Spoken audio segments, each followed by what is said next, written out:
are you? I am Ulysses, king of Ithaca, conqueror of Troy. There across the wide dark sea is my home. I have been making my way to them these many years, but the anger of the gods pursued me. But I am here, undestroyed. There, in the cold dark nights of 8th century Greece, lit by bonfires, and seen by a crowd of wide eyes, the poet Homer told his tale, a story that would weave together history and mythology, a legend that would be passed down from generation to generation, country to country, language to language, century to century. The foundation of Western literature stands on the back of the poems of Odysseus, king of Ithaca, conqueror of Troy, and his mighty trek to his home shores. 10 years of war, 3 years of travel, 7 years of loss, the tale of all tales. Now, almost 3,000 years later, we see a new adaptation of this story, with Christopher Nolan's adaptation of The Odyssey.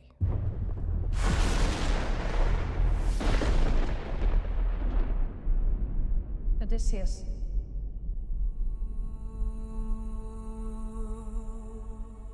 Don't you remember?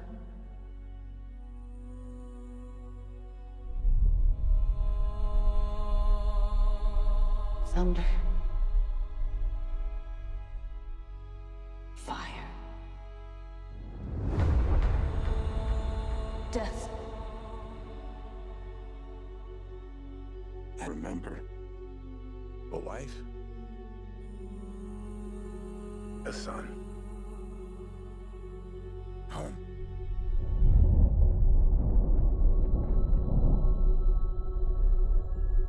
Ithaca's a kingdom waiting for a king. My dad is coming home. They're pining for a daddy you didn't even know. Like some sniveling bastard. Ithaca's king is coming back. Bringing vengeance.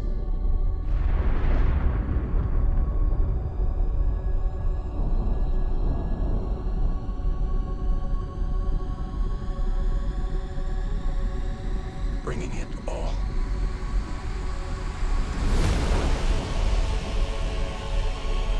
I could take the throne. They're not giving up power to you or Odysseus. Do you think life goes back to the way it was?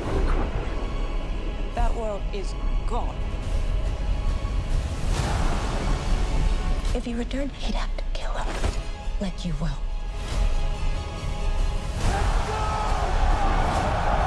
You gods don't speak in ways we understand.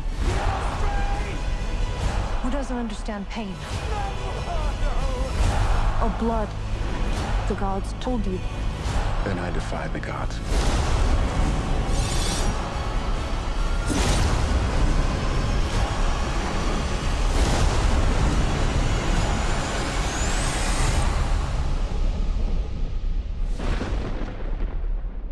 Welcome to the stage of history. James, we are here tonight's special feature. Not a first feature, not a second feature, a special feature. Our review. I don't even like saying that. It's more of a discussion. A bit of a deep dive on The Odyssey. Yeah, Christopher Nolan's 2026 adaptation of The Odyssey. I mean, how long has it been since this was first announced? Like right after Oppenheimer? Let's see. I want to see. I think it was done a year after, December 2024. Right. Yeah, because I couldn't remember if there was like any kind of leaks or speculation after Oppenheimer, or even during the production of that, of what is next is going to be. Yeah, he started writing the script in March of 2024, so it's been a while. But yeah, the last film. Oh, we should introduce ourselves. Yeah, I'm Rhys. I'm James, and this is tonight's special feature. Tonight's very special feature. The climax of An Odyssey through the Odyssey. My disgusting trawl through That's a way of putting it. the adaptations of Homer's maybe iconic tale. maybe you're not giving yourself enough credit here, Rhys. What kind of man do you have to be to subject yourself to countless hours of And Odyssey I'm still not done. adaptations?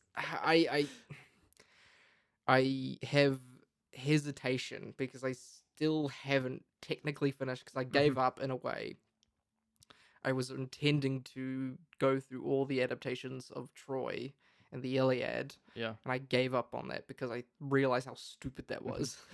But eventually, I'll get through the rest. Yeah. And there are 2 books. Mhm. There is a book of Circe and a book of Penelope written in modern day, a retelling of them to be more of a feminist take on those stories. Feminism. I didn't bother reading those because they are full on books. And you hate reading. I have dyslexia. He hates reading. I have dyslexia. I No, have probably it's read. a choice. I have read more books than you have It's in a the choice. past 5 years, James. So I struggle to read. Yeah, dyslexia is a choice. I think I'll get around to them. But there's still, I didn't finish like the TV shows Ulysses 31 Yeah. or Well, Mission Odyssey, but those were so long. I was gonna ask you. I think you covered this, but Ulysses. That's just is that Italian for Odysseus, or like is that... Ulysses was the popular usage of the popular name of Odysseus Right. until around the 70s. It was the Roman version, so when Rome came up, they basically stole 90% of the mythology from Greeks. As all good Romans do. And including a lot of their tales, and so they Mhm. named Odysseus Ulysses, and that's how we get, the president of the United States being called Ulysses S. Grant and not Odysseus S. Grant. Most adaptations called him Ulysses until the 60s or the 70s. But yeah, there's still the porno I need to watch. Didn't prioritize that one. This is a safe space. There is a couple extras I gotta finish off. But I watched the Big Picture, listen to the Big Picture podcast on the Odyssey, and Sean Fennessy makes a statement that kind of ticked me off, that there are no adaptations entirely of the Odyssey, which I heard and I was like, okay, technically the Odyssey 1997 and Odessa, the Italian TV show from 67, 68 were TV shows. The Return is only the back end, and Oh Brother Where Art Thou is barely an adaptation. But then I was like, well, no, there's Ulysses, the 54 version with Kirk Douglas, which is 100% a full adaptation. Though that is an Italian film, so maybe I don't know what Italians don't count. I don't know what Sean Fennessy was smoking, because it's Kirk Douglas. I'm surprised he didn't know about Ulysses. I just don't think they dug deep I did. don't think they did their research, because a lot of the time it's the producers, doing the digging for them. Well, so, Sean Fennessy does a lot. Yeah, he does a lot of writing. He watches himself. a lot of movies. I just watched their Hall of Fame for. Oh yes. What was their name? Diane Keaton. Diane Keaton, which I just watched. Something's Gotta Give. I saw. Good film. But they they're no slouches. But I think that's the. Yeah, no dig at them. No one cares. Like, that is how minute and unimportant these films that I covered were. Yeah. They were so hard to find, and they are barely, I'm just pulling up Ulysses, which is, I think, this is an Italian Arabic animated film. It has 153 logs on Letterboxd, Jeez. and I'm guessing like 50 of those were because of the 50 of those are Odyssey. you. Yeah, The Adventures of Odysseus, which is Lithuanian, has 6. That is Yikes. how and I spent. This is 150 minute. I know. Yeah, it's 150 minutes, and I spent probably 10 minutes talking about this. That's how minute and irrelevant these films Jesus. are. Ulysses has 11,000, which is fucking nothing. Yeah. I mean, yeah, you're really in the soup. Like you made the soup. Yeah. Basically, there are a bunch of videos out now that are. I went through every adaptation of the Odyssey, and I haven't watched those because I don't. One, those are normally boring as shit. They are the most bland, boring white guys. Well, usually it's like making boring jokes and being like, the Odyssey is something you read in high school, and now there's the Kirk Douglas version where there's a smoking eye babe. And like that's all. Like they spend 2 minutes on every movie, and they're just like, in this version, they're Italian. Like they don't actually fucking give a shit. It's like I watched Jason and the Argonauts. It's all for the thumbnail. And it's all for that. Yeah. And I was worried that was what I was gonna do, but I went so in the soup. I was really disappointed. I think it was the Astor or one of the big theaters in Melbourne. I saw they had an online book club. I think it was a 4-part book club of I think it was a Melbourne professor, literacy professor, going over the Odyssey. Wow, that'd be awesome. It was really sad because I only discovered that like halfway through, and it was like $120 New Zealand, and I'm like, I can't do that. I really want to. That sounds like something I would do.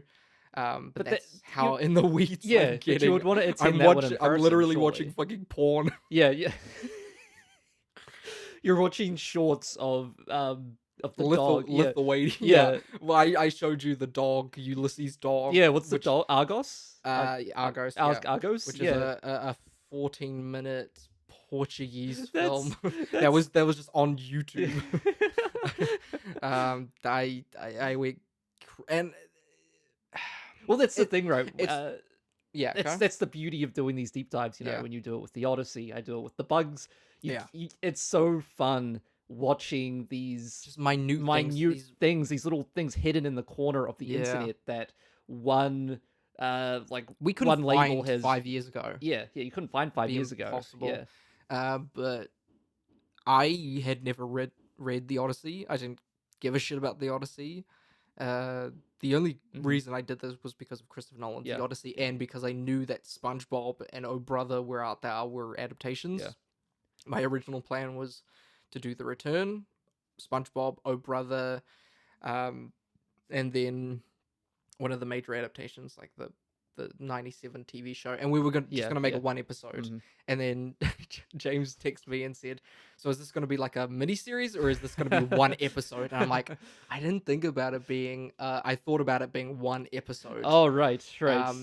And I was like, I could spread this out because I thought it was going to be either its own episode each week or just part of 1 episode. So, that's what I actually thought you had in mind, not a single episode. My original idea was 1 big episode before we do the Odyssey. I think it worked out better splitting it up. And so with the later ones, like we've already planned out that we're going to do Resident Evil, and then I'm probably going to do Dune, and then I'm going to do Godzilla. Those are things I really care about. Yeah. But those are good picks. I've never done anything with the Odyssey, and this was very awesome. And I think I'm probably going to read Beowulf after this. So you watched. I watched Beowulf. We'll talk about that. I'm getting to this. I'm picking up what literature's all about. But the Odyssey. Let's talk about it. So, how did we watch the Odyssey, James? We watched it. in a gorgeously huge IMAX screen, Queen Street. A disgusting screen. Disgusting screen, Oh my but God, at it's so least it's still ugly. IMAX. So in New Zealand, we have 2 IMAX screens. Yeah. Well, actually, I'll do this. I'll cover this first. So Hmm. IMAX isn't necessarily it's 70 millimeter, but IMAX is more of a brand. It's more of a uh, brand, or cinemas label it on screens to make it more It's a appealing. format. Yeah, it's a format, you Yeah. know. But the IMAX is 70 millimeter, so there's like 20, maybe 40 screens around the world that are actually true IMAX. So Which is 70 millimeter film projection Yeah. with the big screen. Yeah. So I think some are 70 millimeter, but not the big screen. So yes, you can get 70 mil. No, I don't think with IMAX you can get 70 millimeter prints on smaller screens, but not IMAX. Yeah. So yeah, 70 mil print, big screen, that is what IMAX Yeah, is. So yeah, there are yeah. smaller ones. Well, I think they're the same size, They- but digital. yeah, they call those Limax. So Limax are what they installed in Wellington. That's most Yeah, of them around the world are Limax. Yeah, which is a shame because really you're just getting the It's just sound the biggest quality. screen. Sound Biggest screen quality. is sound quality, Yeah. which sound quality is big. That's yeah, a big thing. Yeah. But anyway, we are lucky enough in Auckland to have a true basically 4x3 sized screen, Yeah, which they It's more Academy ratio. I yeah, think. Academy Yeah. ratio. They installed it back in the late 2010s. Did used to have 70 mil film projectors. How long did it have the 70 mil? I want to say at least a 766 or so. That's so lame. No, it may have been early 2000s they installed. Not even a decade. No. So the theater itself was originally the Sky City cinema, and then Event Cinemas, Right. I believe, purchased it and then inherited the IMAX. Because Sky screen. City still has a cinema that they use Yeah. for the New Zealand Film Festival. Yeah, I don't it's think just- we've ever gone to any of those. I think it's more of a theater that they can. I think we've been to that morph theater. into a Yeah, screen. we saw our friend's ballet performance there. Yeah. No, different. Was that a different Different one? one. Different Okay. one. Yeah. Or similar. Maybe it's no. Maybe you are Is that right. one? Yeah. Yeah. No. Sorry, you must be right. Yeah. But anyway, yeah, I believe Event Cinemas inherited IMAX, and Mhm. then once the digital revolution and everyone started switching over to digital projectors happened, Yeah. they switched out the 70 mil projectors for laser projectors. Mm-hmm. And I believe that was around 2016, I want to say, something like that. I believe my first IMAX film I watched, I want to say it was it might have been around 2017. I think was the first time I watched IMAX, and that was Okay, let me guess. 2017. It was a Was it Civil War? No, that was no. 2016. This was a who was the director? A guy who did Skyfall. Oh, Sam Mendes. This is a Sam Mendes film, and I was the third from the front row when I watched this, which was crazy. Let's see. So wait, was this? This wasn't 1917, was it? Yes, 1917. That's 2019. yeah. So not a true IMAX film, but That's a good one to watch. it was pretty immersive in IMAX. I hate that movie. Yeah, it's not a great movie. It was good in IMAX. Yeah, it seems pretty. Was that wasn't filmed for IMAX at any stage, was it? I don't believe so. Like they were pretty consistent with the camera on that one. But what was your first IMAX film? It was Oppenheimer. Was it? Yeah.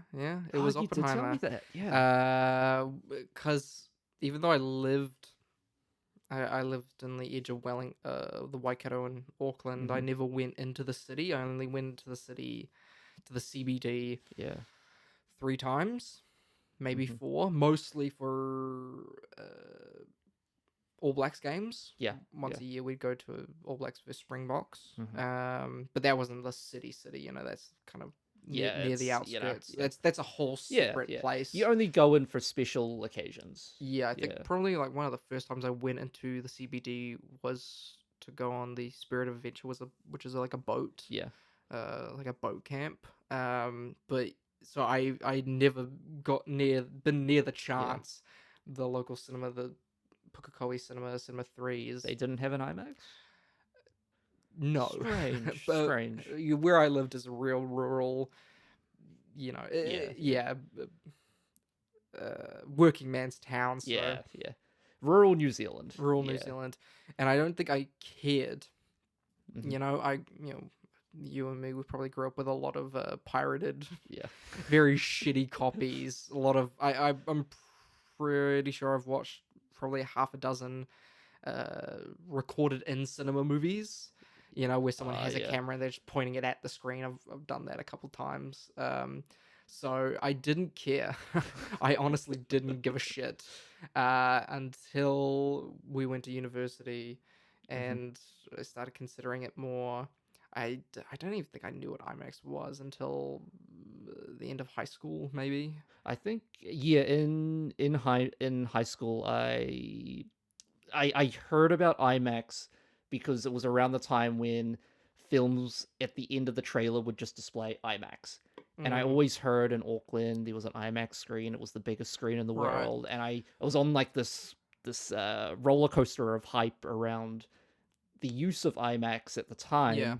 And I really started just getting into it, watching featurettes on IMAX. I was in high school. I thought IMAX that was the best that cinema had to Mm. offer. So I was on this roller coaster of hype around it. I think I was more aware of 3D. Yeah. 'Cause that was the big thing, and every cinema had 3D. Yeah, Because yeah. of Avatar. So I watched much more 3D movies. But yeah, Oppenheimer was the first chance to watch it. That was our first year in the CBD yeah. in Auckland. That was the big event. That's a great first time IMAX experience.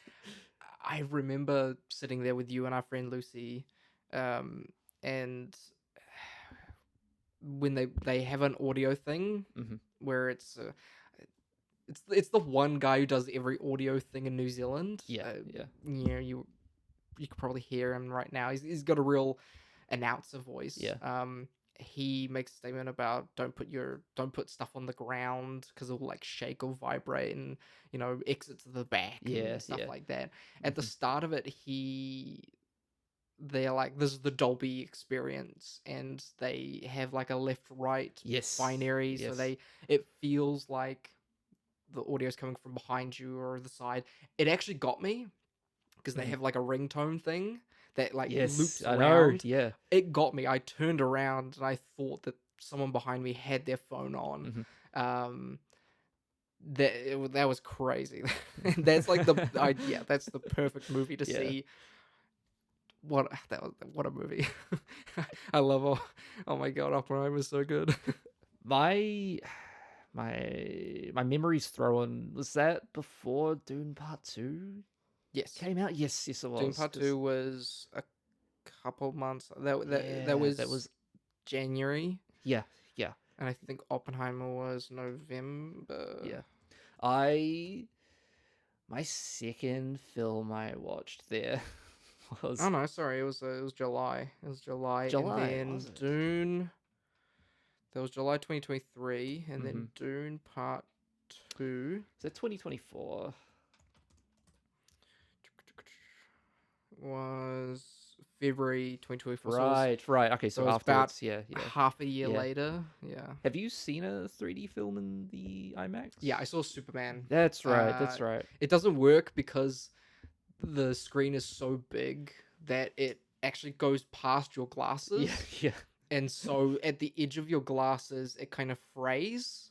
And so you get a kind of splitting of the blue and red channels because it's just so wide and it's just your You got glasses that can't- chromatic aberration on the corners, that's right? what I'm Yeah. talking about. Yeah, the That's- chromatic aberration. That's what I get with when I watch IMAX. I get that with my glasses. There's chromatic. I think there's something 'Cause wrong it's with the lens. it's just but so big. It's just so big. It's just so big. Yeah. But that's a dumb experience. I Yeah. don't recommend. It was fine. It was I didn't want to. That was the only one they had. But it was fine. Yeah, I watched Avatar 2 and 3D there. It was pretty cool. It was. It's the kind of film that's it's Built kind for- of it's kind built of been for it. enhanced for 3D. But it's not built So- for IMAX. I don't know why. It's Do yeah. do they release a specific IMAX version? Yeah, for the movie? I don't recall if the frame was from the edge of the screen to the Because they could. the ceiling. They could 100% do that. I believe it must have been because Yeah. No, it must have been. We've watched a couple animated films. We've watched Boy and the Boy and the Heron, Heron, yeah. and we watched War for the Rohirrim. Yes, we did.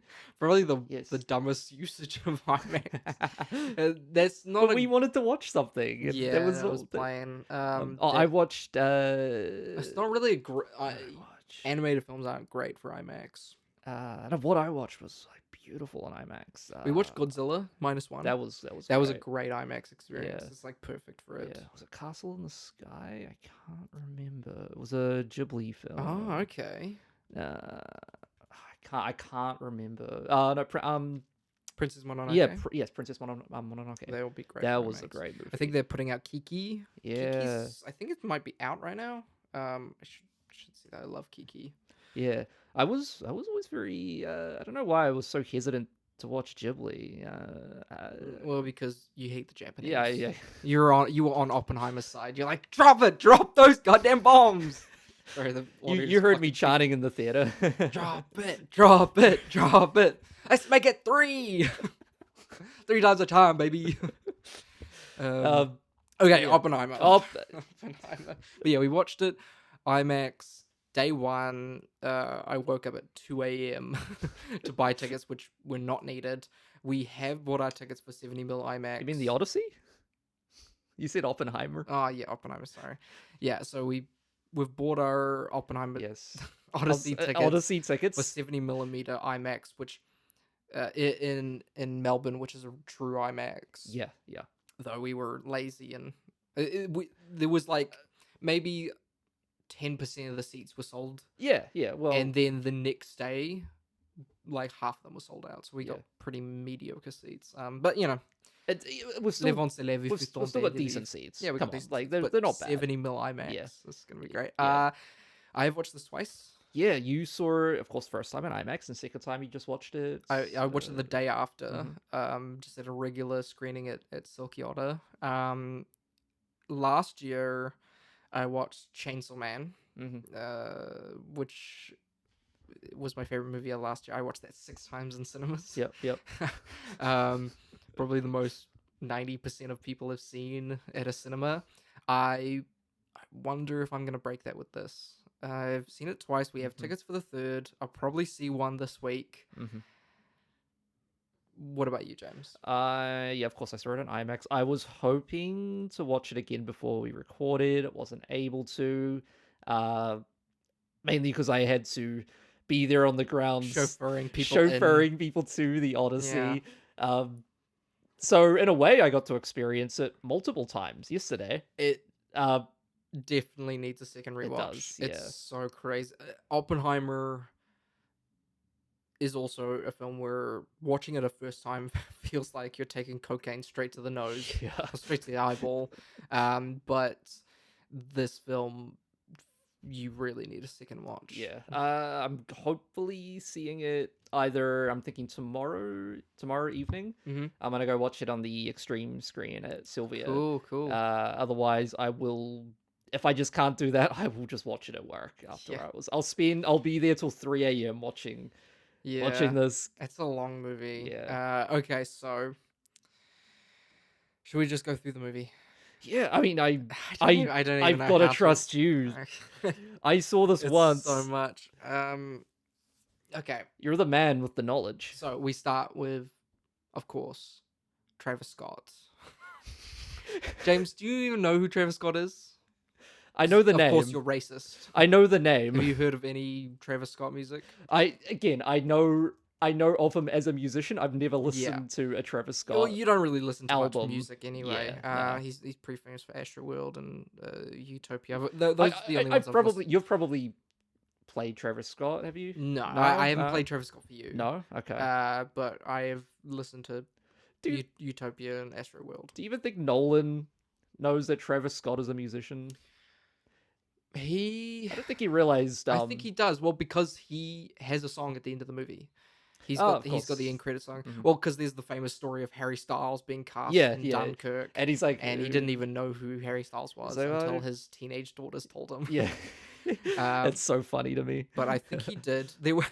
I thought this was a lie because I saw like a meme going around about the Travis Scott having a song at the end credits. Yeah, And it was yeah. like a quote from from Christopher Nolan. He's like, "Fuck, mate, this should be crazy tripping." And I thought it was like a joke, but I guess it's not because there is actually a Travis Scott song at the end. I don't know. I feel like it's still a joke, but It is, but yeah, I think the quote's a joke. But yeah, it's great. This is it's so incredible. funny. Do you understand why Travis Scott is in this role? I mean, I assume because he's a poet, Yeah, and he's a rapper, so it's a very beautiful little just a note of what Nolan is going for in this film of rappers of today, the musicians of today are the storytellers of yesterday. Yeah. Travis Yeah. Scott is no different from Homer or anyone Yeah. else. This is basically the thing you tell your parents when they say that they hate rap Yeah. and that rap is all drugs and guns and Yeah. So misogyny. you don't like poetry? Yeah, Yeah. I've had this conversation with Yeah. my parents about it. Be like, well, they've won Pulitzers for this music, and they're like, I'm like, Yeah. it's just literally fucking poetry, mate. Yeah. Well, You're just being racist. I'm famously not into into rap. Yeah, but Not- you've given it a shot. but- You listen to it. You're not, Yeah, but I think it's just you're an old man. yeah, I'm an old man. But in high school, I was very much red pilled. My parents hate rap music. They're like, "There's freaking rap music," and I was always like, "Yeah, fuck that shit." And then my drama teacher, he's very much into rap music, and he kind of opened my eyes a bit. He was like, "Well, James, let me break this down for you. It's just poetry." Yeah, And that really kind of opened me up to I what think it actually really is. I think rap probably should be taught in schools. It's probably a really good way to get people into more you writing and deeper analytics of writing. But I think that's just straight off the cuff a great little decision. Yeah. But technically the film does start with a title card saying in a time of apparent magic, which is great. So there is a little thing where you can read this film as, because all of the crazy supernatural stuff is told by Odysseus while he's trying to remember with Calypso, he could be not lying or exaggerating because of his mental state. So there could literally be no magical aspect of this, which is what people believe is what created these stories of giants and fire-breathing reptiles. Is that like small lizards used to be in old logs, and they would crawl out when you chuck a log on the fire and it grows, and oh, there's big men over the hill, and it gets exaggerated. So like David and Goliath. Yeah. Same with the Cyclops. Probably was just a guy with a big dude in a cave with an eye patch. Yeah. And that just gets heightened. So that's a way you can read the movie, which is very fun. Though I like the reading that there is a big guy with a sideways nose. I think that's a bit more, a little more fun for the average viewer. Yeah, well, this was For me. the big question of the going into this is two ways you can do tales like this. You can either do it as like Troy, the Wolfgang Peterson film of there's no magic, there's no big guys, there's Very no literal. creatures. It's a literal. We're stripping it down, and a lot of times those are very snooty and very boring. Or you can go, there's a big giant guy. It's fantastical, and those are also lame because they don't really put a critical lens, or they don't really put any emotional weight on them. They're like, there's a big guy, he's scary. That's what do you want from me? So they're very opposite ends. Yeah. And I was really worried that Christopher Nolan would just strip it back to be like the giant, Polyphemus. He's just a big dude. He's just a big dude. But no, he goes fucking ham in this movie, and that's what I love. In typical Nolan fashion, the structure of it is very it's crazy. It's told through memories and people retelling, which is how the Odyssey is told. Yeah, that's great. Normally, the Odyssey is told starting as it does at Calypso's island. Mhm. She is told by Hermes. Well, technically, the Odyssey starts in Mount Olympus with the gods arguing with each other, but we don't get any physical showing of the gods outside of Athena. Yeah. Which is also a great little touch. But the structure's so bizarre that it's really hard to talk about stuff. Well, do you think, because Nolan, he says he read this in high school? Most people did, Yeah, it's like, do you think, because it's a structure that carries on through his movies. It's that a lot of them told through memories, and memories of how we communicate in everyday life, and that kind of is how he approaches filmmaking. Yeah. And so this is the perfect yeah film for him, The big picture also said this is that he has been telling the Odyssey basically every movie he's made. I mean, who's the other presenter in the big picture? Amanda Dobbins. Yeah. She makes a good point that Inception starts with a man waking up on a beach. Yep. And being trapped there for many years. Interstellar is basically the Odyssey. Yeah. It's a man going away on a grand adventure, and every meeting very mythical creatures and trying to get back home to his family. But a lot of the times, big directors have these big movies. I think one that we know is Guillermo del Toro with Frankenstein. Yeah. I mean, every movie he made before Frankenstein was just a Frankenstein adaptation. Yeah. And by the time they get the cachet and they run out of, I don't want to say run out, but they get to the age where they're just like, well, let's just do it. I have the cachet. Let's make Frankenstein. They are basically just putting out a lesser version of every movie they've ever made. That's what Frankenstein is, right? I mean, that is who's another director who's done this? Megalopolis. With, Francis Ford Coppola, he did that. I mean, you love that movie, but that movie's insane. Yeah. And he made Megalopolis 1,000 times before that in all of his other movies. Another one would probably be I guess you could just say Lucas with all of Star Wars movies. We all know Disclosure Day is basically Jaws. Well, you can I wonder if Kubrick would have done that with AI, because AI is an adaptation of Pinocchio, and he really wanted to do Pinocchio. And you can see hints of Pinocchio in his other films, but luckily Spielberg took that and made the most fucked up movie ever made. Fucked film. But Spielberg technically did that with The Fabelmans. Yes. Every film before that is an adaptation of his his life, his life and his trauma. It's great, and in a way that's a rag against the Fabelmans, but not in our eyes. I don't think so. But that's what some people think. Yeah, some people don't like the Fabelmans because it's boring, and he's done it a bunch. But a lot in the Fabelmans, he's approaching it in a more literal sense. The other. Who's another one? Who's another big director that did that? I'm trying to think. Because Ridley. No, I don't think Ridley ever did. No. I think the classic is Heaven's Gate, which was a film that destroyed New Hollywood, and basically put it into ruins. Heaven's Gate. I don't know. It might be the case, but yeah, there's. I think it's a classic tale of directors who, at the end of their years, try to make the movie they've always wanted to make. Now having the cachet, and it just fucking bombing. They're just bombing and being so boring. I think Frankenstein's probably the perfect example. Well, and Frankenstein, that was. It was basically straight to streaming anyway, That did not have... But that was huge. Yeah, that was a huge movie, huge Oscar play, but that was just really bad. But he has always tried to make the Odyssey. Yeah. All of his films have at least the hint of the ideas that he wanted to make the Odyssey, but he nails it.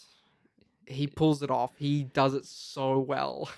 It's, of course, I have not read the Odyssey. I don't know how faithful this is, so talk me through how faithful this is. Not really. Okay. No, it is less accurate than probably 90% of the adaptations I've reviewed. Mhm. Like the Kirk Douglas film, both the TV shows, The Return. Um, a lot of those are much more accurate to the poems than this, but more in the sense that they keep it all. The Odyssey, Christopher Nolan's The Odyssey, basically just takes stuff out. Mhm. The big one being my favorite scene of the Odyssey, the Phoenicians Yeah. and Princess Nausicaa, and that little back and forth. They cut that entirely. Did you notice that? No, well, no. When I no. first read it, because that's a lot of the start is Odysseus washing up on the Phoenician shores, being taken in, and being celebrated and having a big games in his name. Yeah. And finally, at the end, someone tells the tale of Odysseus, and he starts to cry. And the king and queen are like, "What is wrong?" And he finally announces that he is Odysseus, and he tells the tale of Troy and how he got to where he is.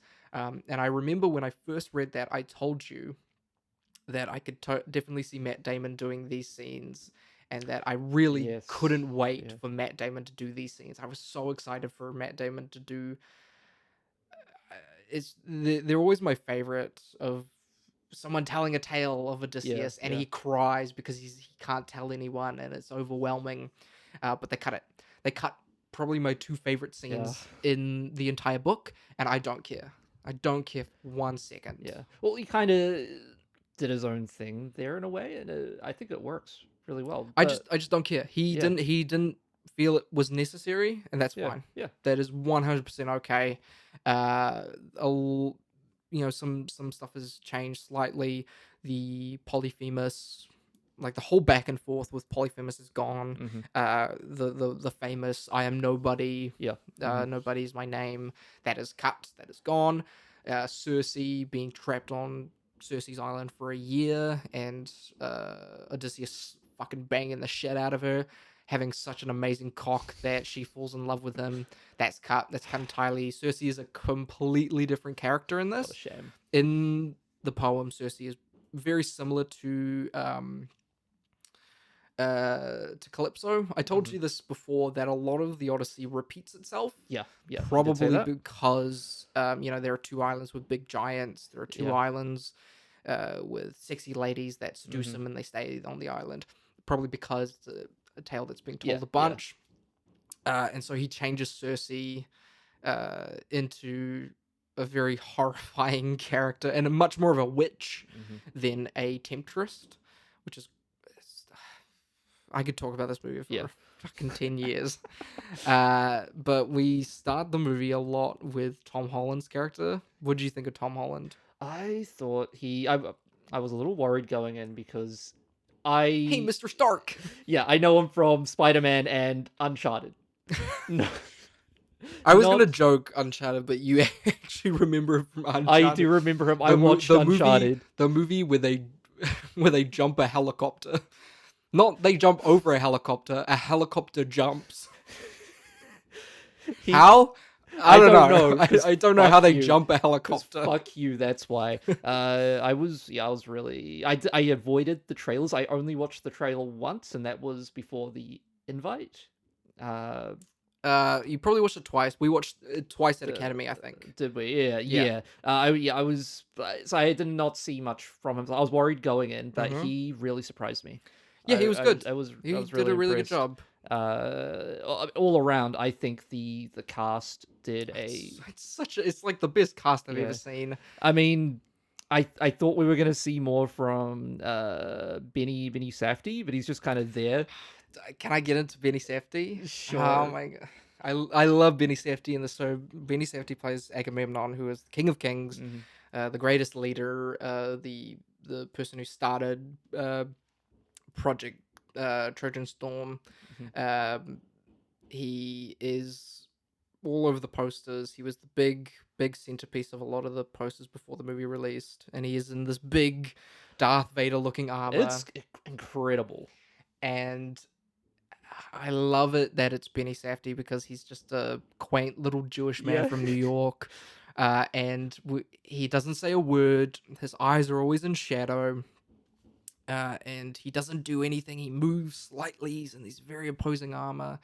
And then when we finally see him talk when he's dead, and we get the tale of how he was betrayed by his wife, who in the original tale is a half sister to Helen of Troy, but in this is a twin.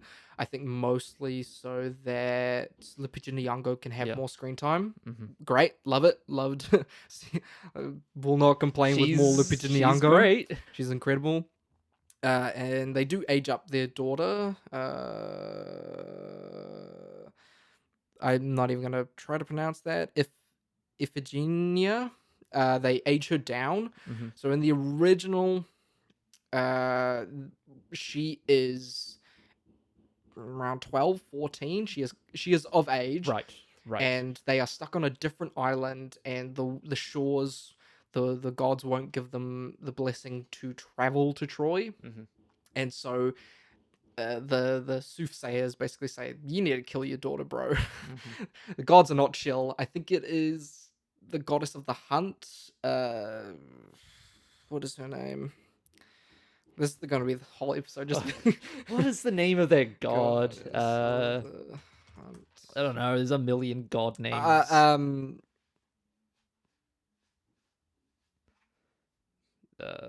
am I Artemis. Why am I? Oh yeah, Artemis.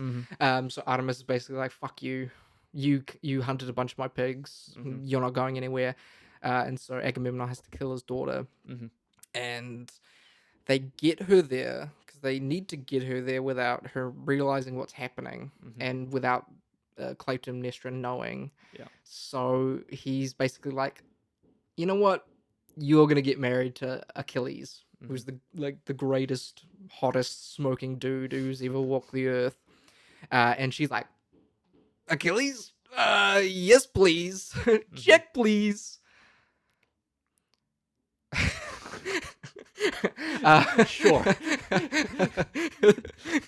And so they get her there, and it's all great and all grand until she sneaks into Achilles' tent and is basically like, fuck me, daddy. Oh, goody. And Achilles is like, Hmm. what? No. I couldn't possibly. Because it's a dishonor to him. Not because he doesn't want to. Not because he doesn't want to, and not because Oh. she's a 14-year-old that's going to be murdered, but because his name was used as a false promise, and his name was going to be besmirched. So that's the only reason he didn't like this, and he packed a big sad to Agamemnon, being like, "You used my name." He's like, "I don't fucking give a shit about this bitch," and so they make a deal, and they have this huge pyre. And they get her all in her garb and her bridal dress, and they bring her up, and only until she gets to the top of the mound where she sees basically Agamemnon with a big axe does she realize she's fucked. And she like screams and wails, and Agamemnon just cuts her to pieces, chops her to bits, and they roast her No. She's chopped into pieces. She's in pieces. Okay. She's cut into okay. pieces, and her blood is just soaked everywhere, and they burn her pieces. There's different readings where they save her, but that's one of the coolest things because it's so delicious. It's so metal. And Nolan cut this? Well, he didn't cut. Well, because he just said that she was killed. Yeah, she was killed. Yeah, we don't get any axe chopping. That's like, I'm a sick fuck, and I love that shit. It's so good. What was I talking about? Agamemnon. Man, I don't know. Benny Safdie. Benny Safdie. Yeah. So we only get to hear Benny Safdie in the underworld in Hades. And he's Benny Safdie. He's a little Jewish man. He's like, he's in this imposing army. He's like, Odysseus, you're my most loyal, my most loyal man. I should have listened to you. He's just like he sounds like us. Yeah, yeah. He's just a little. He's just like a quaint guy. Little He's guy. just like a guy. He's a skinny And little it's white so, guy. It's so good because every single adaptation has him, be like a big Big dude. brooding man. Who plays him in Troy? I remember who plays him in Troy. It is Brian Cox. Brian Cox. Brian Cox. No way. Big fucking burly dude, big hair and big beard. He plays. He has a him. demanding voice. He's yeah. so good. Yeah. But in this, he's just a wimp because that's what he is. That's what Yeah. Agamemnon is, and that's what they tell of kings in this is that kings are just they're nothing. That's why Agamemnon does this. I love it because they even put the line in of it's all about trade routes, which is what I told you what the Trojan War was. It wasn't about honor. It wasn't about Helen. It was a little tactic to circumnavigate taxes. Yeah. Which is so good, and I love it because that's what people do. That's what people are doing nowadays, just using. Well, where do you think? Oh, we're saving them. We're giving them democracy. Where do you think George Lucas got his? I thought you were gonna say George Bush. George Bush. It's basically George Bush, and I love it, and it gets to the heart of what this movie is. But I want to hear, James, what you think this movie is about. I think I ask you this in every episode. Yeah. But What do you think this movie is about? So basically, it mirrors Oppenheimer, right? So it's about us reckoning with the destruction that we have brought against the Earth. That's a Very classic similar line. to Oppenheimer. It's a classic line. I have become death, destroyer of worlds. Yeah. And it's one of those classic Christopher Nolan themes. And it's again, it mirrors Oppenheimer, where at the end of that we get Cillian Murphy in the room, and there's the flames and the people burning around him. That's the favorite scene. Yeah. The scream. Yeah. Then at the end of this, we have Odysseus talking about the Trojan War, and we get people burning and execution flashbacks and all that. But it's about how we become the architects of our own destruction. Yeah. That's what I read into all of Nolan's works.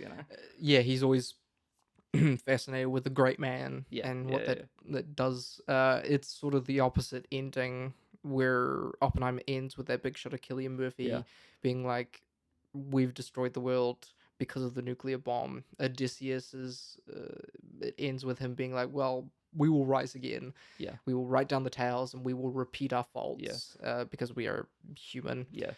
But I think this movie is about January 6th. I think it is. So the big scene, the best scene in the movie is Odysseus pretending to be a beggar, talking to Penelope about the conquering of Troy and of Xenia, which I told you about. It is huge in this movie, which I love. But they call it Zeus's law, and Zeus's law is basically anyone could be a god in disguise, so you must treat everyone as good as you would yourself or a god.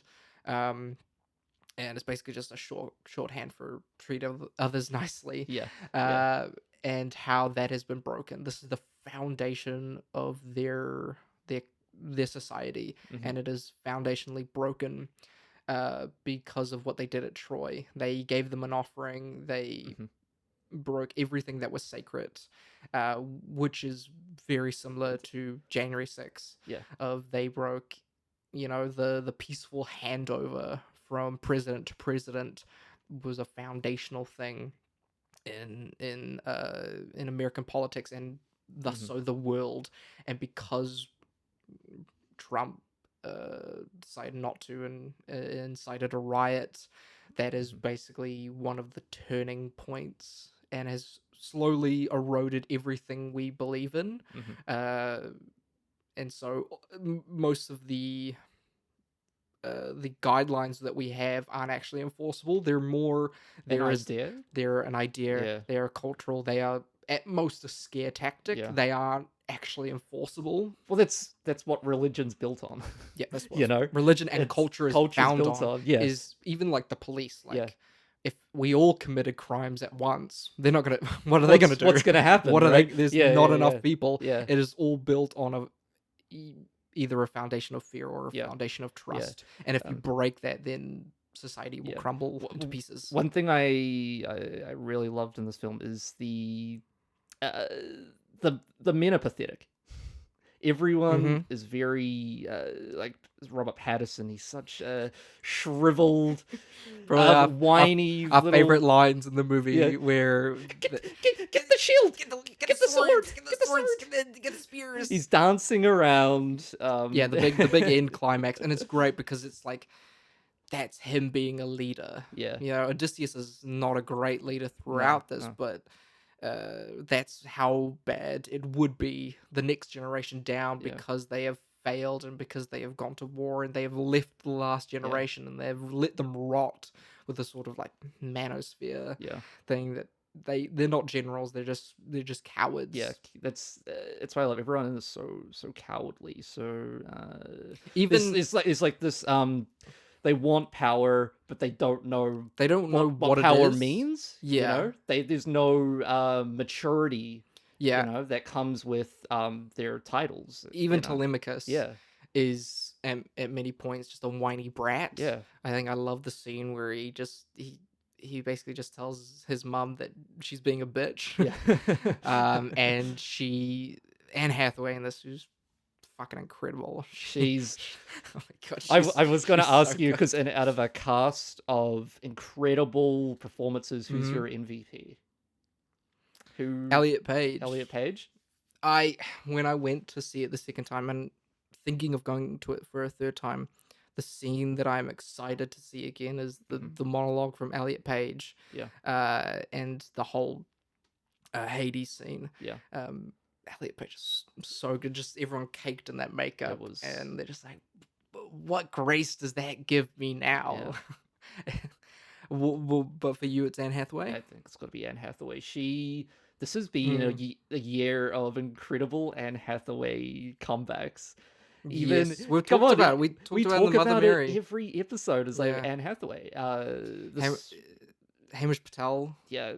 Your favorite actor from yesterday. Yeah, of course. He is so good. He was actually great. He was so... John Leguizamo. The great scene where he's just been beaten up and Odysseus has come back and he's given some hope that Odysseus is alive and he just screams out no more. He's so fucking good. I mean, Lupita Nyong'o, Robert Pattinson, Charlize Zendaya, John Bernthal. John Bernthal. Oh my god! Like, what? Who isn't great in this? It's so good. It's so good. I mean, Matt Damon is just fucking class act in this. Well, it's Matt Damon. I know he's going to be good as Odysseus, so it didn't surprise me. But he delivers such a solid performance. Yeah, and I mean, look, I hope he gets a little nomination at the Academy Awards. Do we want to talk about the Oscars? Yeah, let's go for it. Okay, so the record is 16. 16, is that held by That's Sinners? What's the second? Is it like Titanic or La La Land or something? It's Emily Perez. Emilia Perez. Remember that? I had that blocked from my memory. 16. So 16 is the the record for most nominations. Okay. I'll just pull up the Oscar. Yeah, I was gonna say I'm gonna guess all the nominations it's gonna get. I'm gonna say it'll get. Let me just pull it up.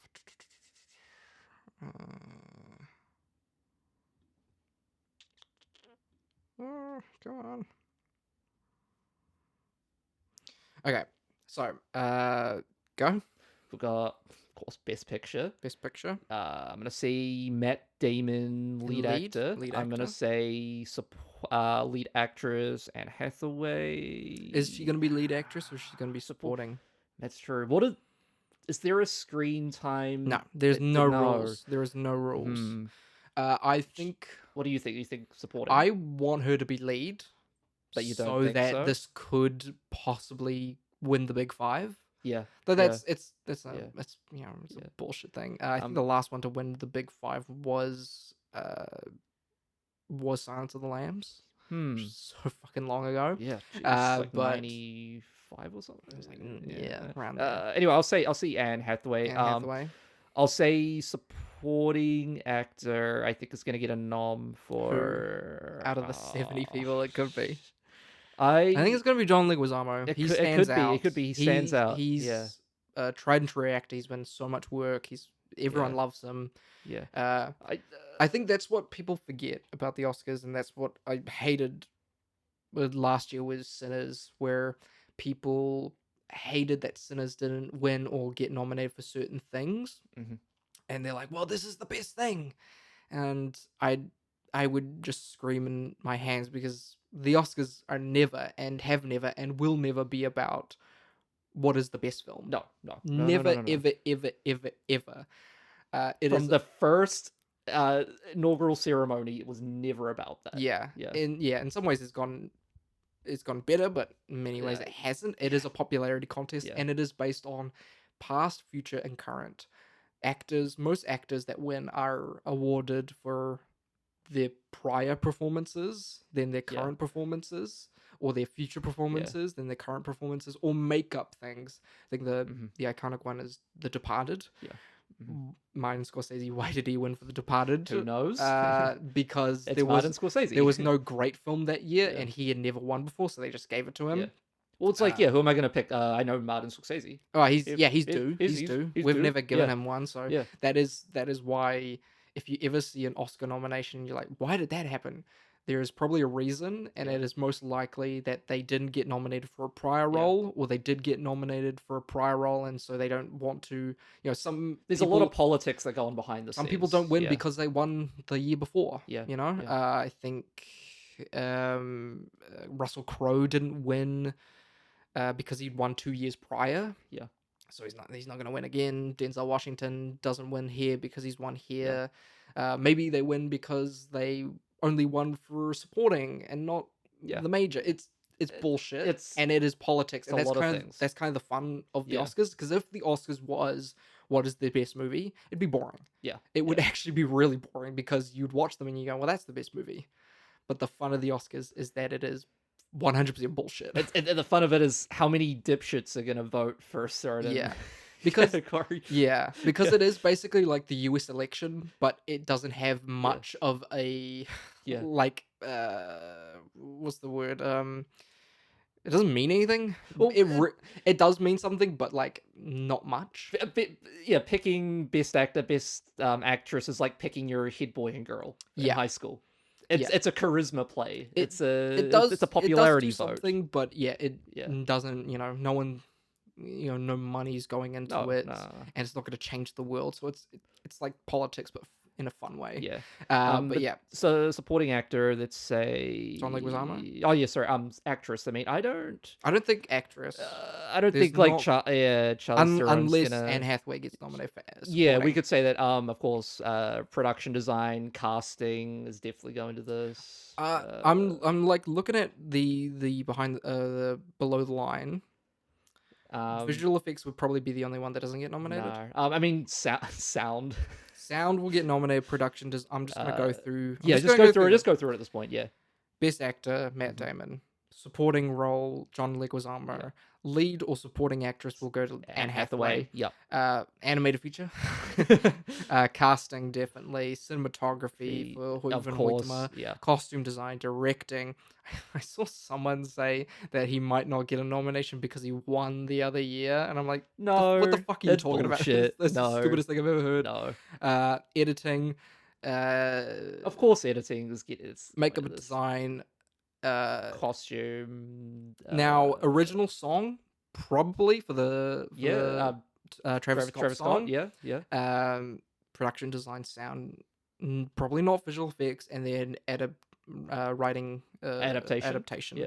So really, the only ones that are not gonna is probably one of the actress and then visual effects. Yeah. I don't doubt that it will get all of these. Yeah. But which ones will win? It may, again with visual effects, it may even be like an F1 situation. where that film so heavily pushes that it's all practical, But there's still visual yeah. effects happening. So that could I could. maybe I don't think Yeah. so because Oppenheimer didn't do that, and because they don't release really any Yeah. behind like Christopher Nolan behind the scenes are pretty with F1 locked they down. Yeah. they released footage of the VFX, yeah. but they're Reluctantly. never going to do that. They're Yeah. never going to release VFX reels for this movie. Yeah, but it's a shame because in the Because there's great visual effects in this. on the steelbook copy I have of Oppenheimer, they actually do a breakdown of Oh, the okay. practical They do. and some I believe there's some visual effects, but a lot of it is still very heavily focused on this is all practical. Christopher Nolan hates computers, Yeah. which is simply not true. There are tons of visual effects shots in this film, but I digress. So, I think it's going to win Best Picture. Yep, 100%. Of course it is. I think the Not Dune, not Spider-Man. really Dune might be the only thing that could get in the way of directing. Yeah, that and possibly cinematography. I don't know. Yep.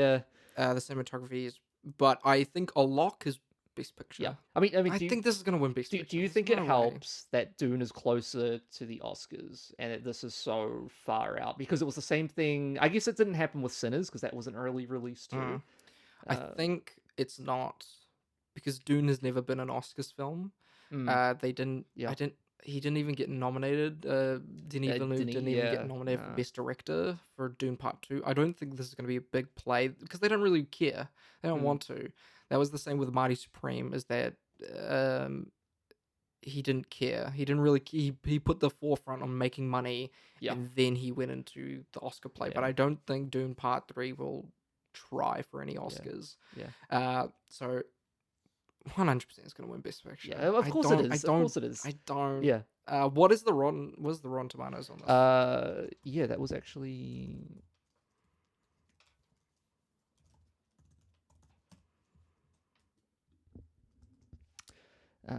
It is at 95, 97. 95, wow. This. We'll get into this a bit later, but I think it's going to win Best Picture. Of course. And it's going to win Best Director. Yeah. There's no way. It's a shoo-in. There is no way you watch this movie as a layman, as a person in the industry, as a voter. Fucking the ants from them could watch this movie and be like, yeah, this is the best directing I've ever seen come on. in the world. Of course it's winning. It's insane. Ludwig Göransson's going to win his 4th Oscar. Yeah. 2nd year in a row. He won for Black Panther. He won for Oppenheimer. He won for Sinners. Yeah. So all 4 of his Oscars are going to be Christopher Nolan and Ryan Coogler. Yeah. Which is pretty fucking cool. That's crazy, man. He's cooking. He's cooking at the moment. This score is so good. Like every time I hear one of Ludwig Göransson's scores, I'm like, how? But it's crazy, right? Because so good. we all know the big guys, Hans Zimmer, John Williams. They all have a specific twang to their I think scores. he does. He splits in a bit of electric in there. He does. He does love dripping electric. in a little electric. But I just find across his work though, they all just feel so different. You know. Yeah. You know. I think I agree, but it's probably because we just haven't. Maybe I just haven't enough. got. Yeah. Maybe. Yeah. But I do agree. Like Hans Zimmer and John Williams are much more. You can put a dot. You can put a dot on what they are. You can point out a John Williams score from a million miles away. No. I mean, love John Williams. That's no but it's shade. Crazy. The Town That Dread Sundown, which I think one of his first scores. I watched the remake. I watched that. I'm like, I've seen the remake too. Yeah, because I told you. Yeah, that's crazy. I watched it. I'm like, this is a great score. I looked it up and it was Ludwig Göransson. Let me double check. That might have been while I watched it. I don't want to be. No, this could be. That could be why I watched it because you said I told you. Yeah. There's a good movie I really enjoy. Yeah, he did The Town That Dread Sundown. Far better than the original. He did Death Wish. What the fuck? He did. He did Venom. What the hell? Okay, maybe he's not all. He did We're the Millers. I thought I recognized a great score. Yeah, that is. one of his first features. I Wow, think that's cool. he did Fruitvale Station. He's Wow. been with Ryan Coogler since the start. That's crazy. man. But yeah, so I think 100% it's going to win Best Picture, Best Yeah. Director, Best Score, Best Production, costume, production. because there's costume and costume design, right? No, there's No, costume. they're just costume. These always confuse me, yeah, because Yeah. it's costume, then makeup and hair, Yeah. then production design, which I always mix up. Those ones. Yeah. Casting will win. Not 100% sure about cinematography, but it will probably win because of the IMAX push. Yeah, This is absolutely. 100%. Yeah. It isn't. I think there'll be better looking movies this year, Mhm. but because this is a movie that is shot on fucking boats, Yeah. and with a huge fuck off camera, that It's is no way it's not winning. It's gonna win for Yeah. that technical reason. Yeah, absolutely. I'm not 100% on writing. Christopher Nolan has never won for writing. That it was his first nomination for Memento. Yeah. I'd be fine if he didn't win for writing. He may not. Look, he may not, but this is a big It's adaptation. still got his dialogue in it. Yeah. His I mean, I think that was the one kitschy, thing people kitschy, rubbery pointed dialogue out from the trailer, right? Is well, yeah. Let's talk about that. So there was a bunch of controversy with this film. Invisible controversy, I would say. I brushed it It's off. fake. It's fake controversy. not- no one gives a shit about one, Lupita Nyong'o, two, the costumes and the inaccuracy, and three, the dialogue, and four, that there are no Greek people. That's the only one that I do actually have a little bit of a problem with, is that they have this huge cast and there's literally no Greek people that have like a speaking role. Right. That's just weird. I don't really actually care, but it's just like a really that's just a bit odd. Yeah, I get that. Yeah. So the dialogue, that was a thing when we watched the trailers, and you get Telemachus saying "dad," and you have Matt Damon going, "Let's go." It's a bit odd, but when you actually watch the movie, you're like in the zone and you don't care. It's okay. It doesn't matter. Yeah. I don't care. I don't even give it like a negative. Yeah. And I think it is a great decision. It's so beautiful because what we want is them to be British. Like in Troy with Brad Pitt with his British accent, is that we want them to be British and to speak an old-timey Shakespearean English. Even though it was written before England was like even a country. Far beyond the English language even existing, I think. And we only want it to be English and them to be fancy because it's fancy. Yeah. Because it's our idea of fancy. Because our fatherland of jolly old England, we have been drilled in as Westerners to think that people with British accents are fancy. I remember the Fred Dagg documentary that I watched. There was a part of it where they talked about how it was huge to have someone on New Zealand television speak with a Kiwi accent, because all of the news presenters were British people with British accents and in suits, and so it was weird to have people with Kiwi accents speak with an accent. Yeah, of course. I mean, it was much like cinema in like the 50s Yeah. and 60s. With the transatlantic accent, It is just an illusion that we give ourselves that this equals fancy. But they are illusions that we give ourselves, and a part of the colonizer culture that we are still stuck in many ways, and only help to keep marginalized communities and Aboriginal and the actual people of the land down. So I love that he's just like, no, they speak with just regular accents, just Matt Damon and his normal accent, and they say dad and stuff because it is translated. They're not speaking fucking ancient Greek. In some ways, it wouldn't reach a broader audience, I don't think, if it was the same. And you don't notice 5 minutes, and you don't notice.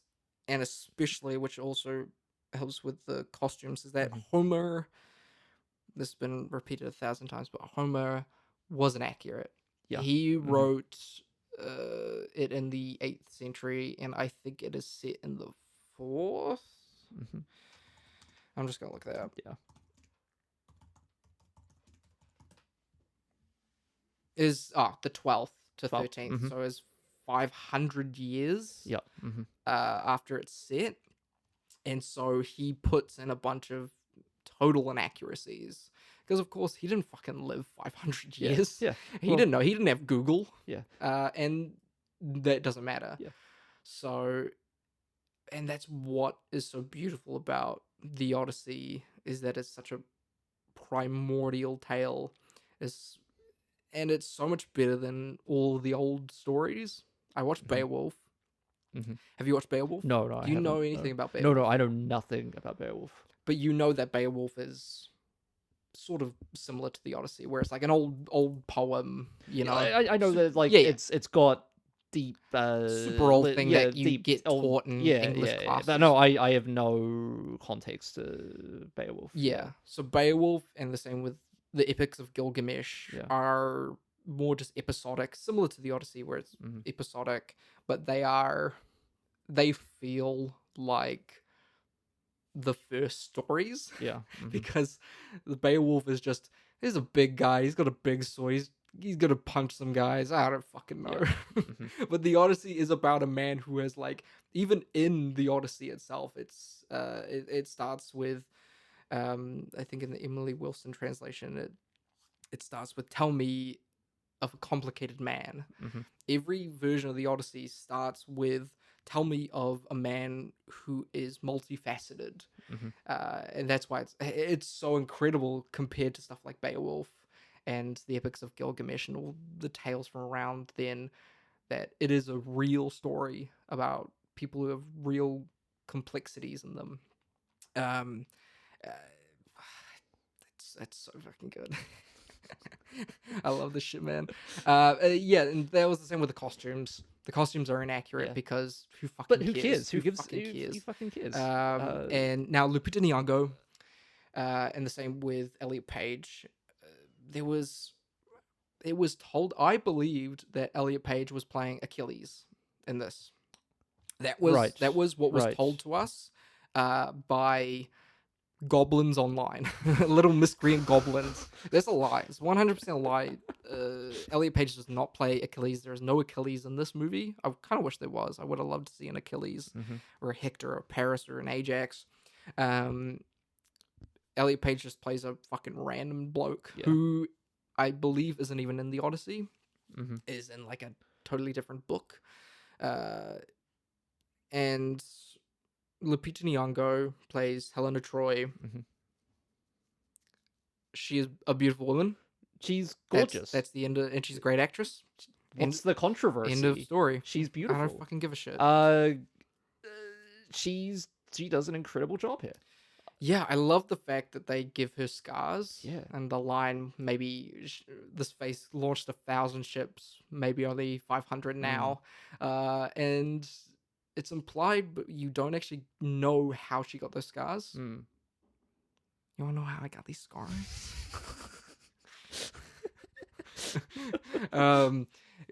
You can assume that it's John Bernthal that he gave her those. He came at me with a knife. He said, "Why so serious?" Famous Odyssey line.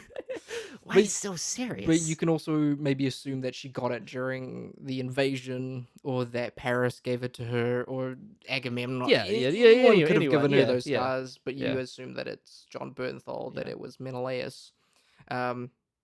So fucking cool. Love it. I just love the last line of hers where she basically just takes Telemachus and says, "Please, I'm so sorry."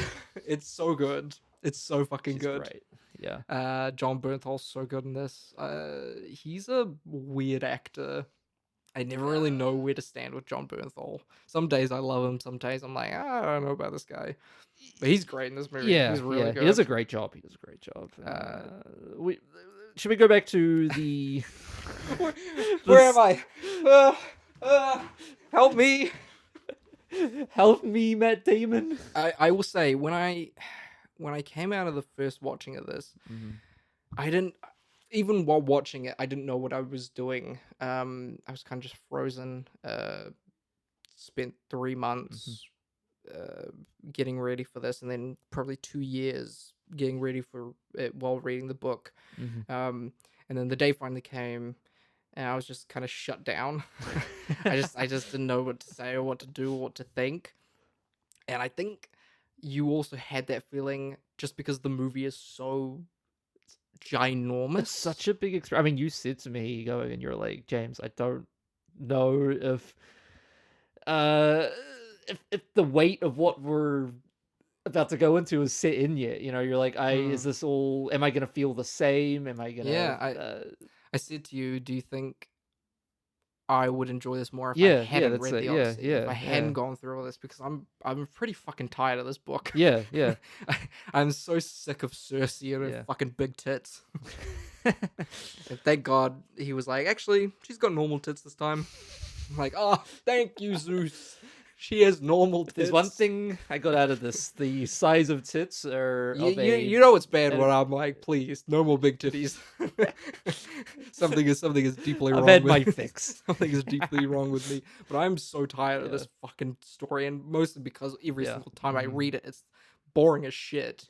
Mhm. And I told you that this is going to be great because you got a great person who actually interprets the book. Every single adaptation up till now has just been a retelling and has not been an adaptation Yeah. of it. But yeah, We need to go back to the should we just go? opening of the film. I think it'd be good if we just go by the big segments. Yeah, I think that'd probably be easier Um, than linearly because we'll get fucking lost in the weeds. yeah.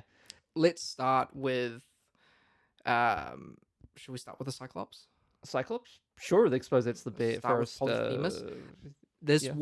This is the big litmus test for the film, and how Nolan is going to treat it and how Mhm. he is going to execute the stuff. He takes the route of which I've never seen, that all of the monsters are going to be scary, Mhm. that they are going to be horror films. I've never seen it before, and it is so good. That's one thing I took out of this. If Nolan wants to make a horror film, he will fucking he nail can it. execute it very well. Like Yeah. this is scary. This is so scary. And one thing I was worried about is I've heard that the Cyclops, is just you could there's a universe where Nolan shoots this and it's completely goofy. Yeah. It's because I It's think hard. He's never done something this wild. something before. this fantastical. The most is Batman. Yeah, You know? I don't know the approach they took, but it almost felt like you wanna they hear it? were. No, go for it. Yeah. So it was played by Bill Irwin, Mhm. who played Polyphemus. Do you know who else he played in another Nolan film? We don't see his face in the other Nolan film. He's a voice Is- role. Is he in? He's not in like Dunkirk or like Dark Knight or He something. plays Tars from Interstellar, the robot. Oh, of course. And I think he's the puppeteer course. of it. Yeah. So he Of plays it, and I course. think I read somewhere that Bill Irwin is a. He graduated as a mime. Right. He went to mime Right. school. Yeah. So how- and so that's why he's so good at Yeah. he oh no, he played a mime. Let me see. I think he's it says he's played a mime, but maybe it was clown school. Bill Irwin has such a. He's a clown. He's this look to him. This bloke's a clown. Bit of a clown. He is. He looks like he's a goofy old guy. Yes, he reminds me of the guy who, in all the in like Hellboy, Oh yeah. who always plays the big blokes. Doug Jones. He reminds me of Doug Jones, of just big lanky guys. Yeah. His facial features very much remind me of like a William H. Macy. He's got Yes. like this Big very character actor, distinct yeah. look to him, and So, yeah, Bill Irwin, who who is a professional clown and mime, so that's why he's so good at his body in this. Yes, It's such a yes. good body performance in this film. And that was all done with him, and then they composited and yeah. yeah. But they also had a big puppet hand. Did they? Big hand. I did not know this. That's cool. I think the hand that he uses and they brush under with the Is that a sheet. puppet hand? I think it's a puppet hand. Going into the scene, I was very nervous. I was like, okay, this is either going to look very goofy, and when they do it, it feels very much. You can tell someone's been composited in, right? That is the puppet. So I don't think it Wow. was the hand itself. That's cool. But it's just a big. Wow. It looks like it's just a big puppet. Like it's got little strings. Yeah. Well, again, you can tell. big You can tell it's a guy. puppet. It feels very much like a Harryhausen kind Very- of ordeal, It's but very inspired. this it's one, very yeah. inspired. I loved it. I loved it. So scary. So they take the idea that he's basically just an albino. Yeah. I love it.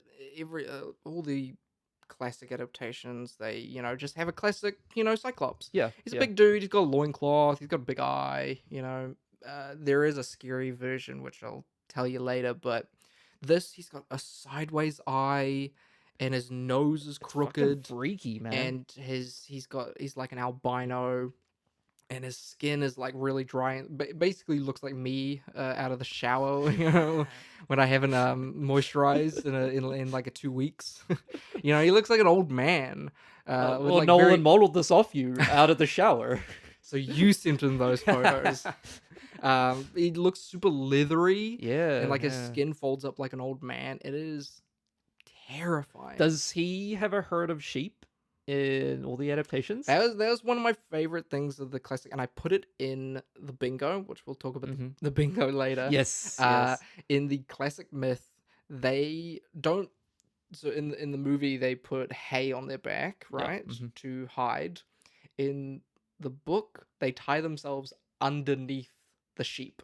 Right. So how does that even work? They hang themselves underneath, and then they tie themselves around. Sure. But Matt Damon's tying himself under a sheep. This is one of my favorites. His Odysseus' original plan was to construct a wooden sheep. So he would have created a Trojan sheep instead, but he quickly realized he doesn't have enough wood.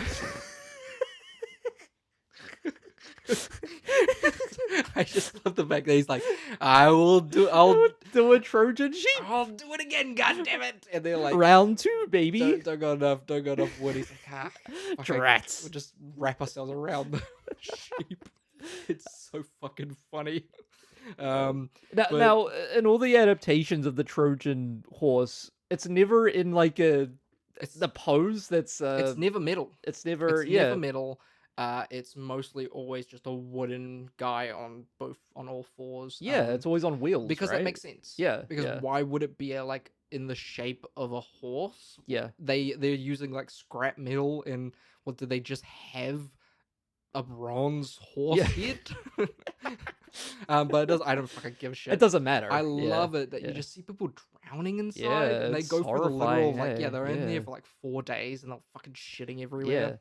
And then they had to literally do that. People like literally had to drown in this thing. It's disgusting. And I can picture Hoyt van Hoytema, who's not a small guy, and Christopher Nolan in there with a big IMAX camera watching a guy drown. And they got 6 minutes of usable film, and they're like, okay, stop drowning for a second. We gotta change out the roles. Oh my god, I love this movie so much. So great. I was so worried. I was so worried getting into this that I had nothing to say. There's a lot, it turns out. You know what my favorite painting is, right? I've told you this many times. Have you? It is Saturn devouring his son. Yeah, painted by yes, Francis yes, Goya, yes, the, of course, the black yeah. paintings.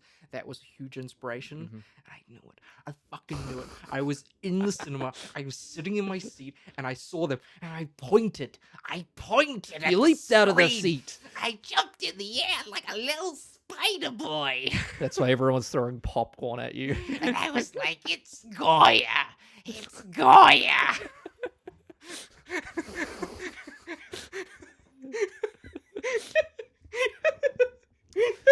That's how we got kicked out of the IMAX screening. They couldn't catch me. I was on the roof. Little fucking clawing. You're the reason the IMAX screen is falling apart.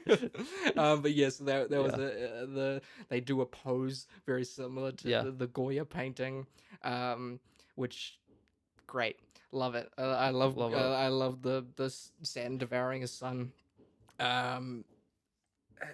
This is so scary, and the sound is so scary. Let's talk about the sound for I a moment. think the IMAX we were in is on its last legs. It is. The sound is dying. So the IMAX sound is being punished. Like punished. Like the bad little girl it is. And Jesus on the cross just getting whipped. It basically is. Kinky, It's there. kinky I little can bitch. hear it. It's crying Yeah, out. you like that, don't you? Let me go. And it's giving every theater a run for its money. I tell you, I'm out in the lobby scooping little Timmy a popcorn, and then from the other room I just hear Your ears, James, Jesus. and I'm just dying. It's I'm like, so good. And the I sound feel like it's system. made to clip. Like the audio is made to clip. Oh, 'cause yeah. It sounds horrifying. but in typical Nolan fashion, even in IMAX, I'm like, what did he say? It's actually not that bad. It could be worse. It's not as bad as I Tenet. listened to it on just regular sound, and it was mixed fine. Okay. Some stuff was muffled, but like not as bad. I remember watching The Dark Knight Rises at the readings in Invercargill. I had to put my headphones in because it was so loud, and I had to put my hoodie up because it was so unbelievably loud. And then when Bane talked, my Skittles like ran away. My Skittles like literally ran off. bailed. He bailed. It was crazy. He's very famous for his bad story, which he probably takes from his inspiration of Michael Mann, who's famously half deaf. So he mixes his movies really poorly. But this is actually mixed not that bad, but It's incredibly loud. it was so good though. It kind of added to it. I didn't mind it. It was so fucking good, and it was so scary. And then you get him praying to Poseidon, and I love the line of and they're like, he can talk. Why didn't he talk before?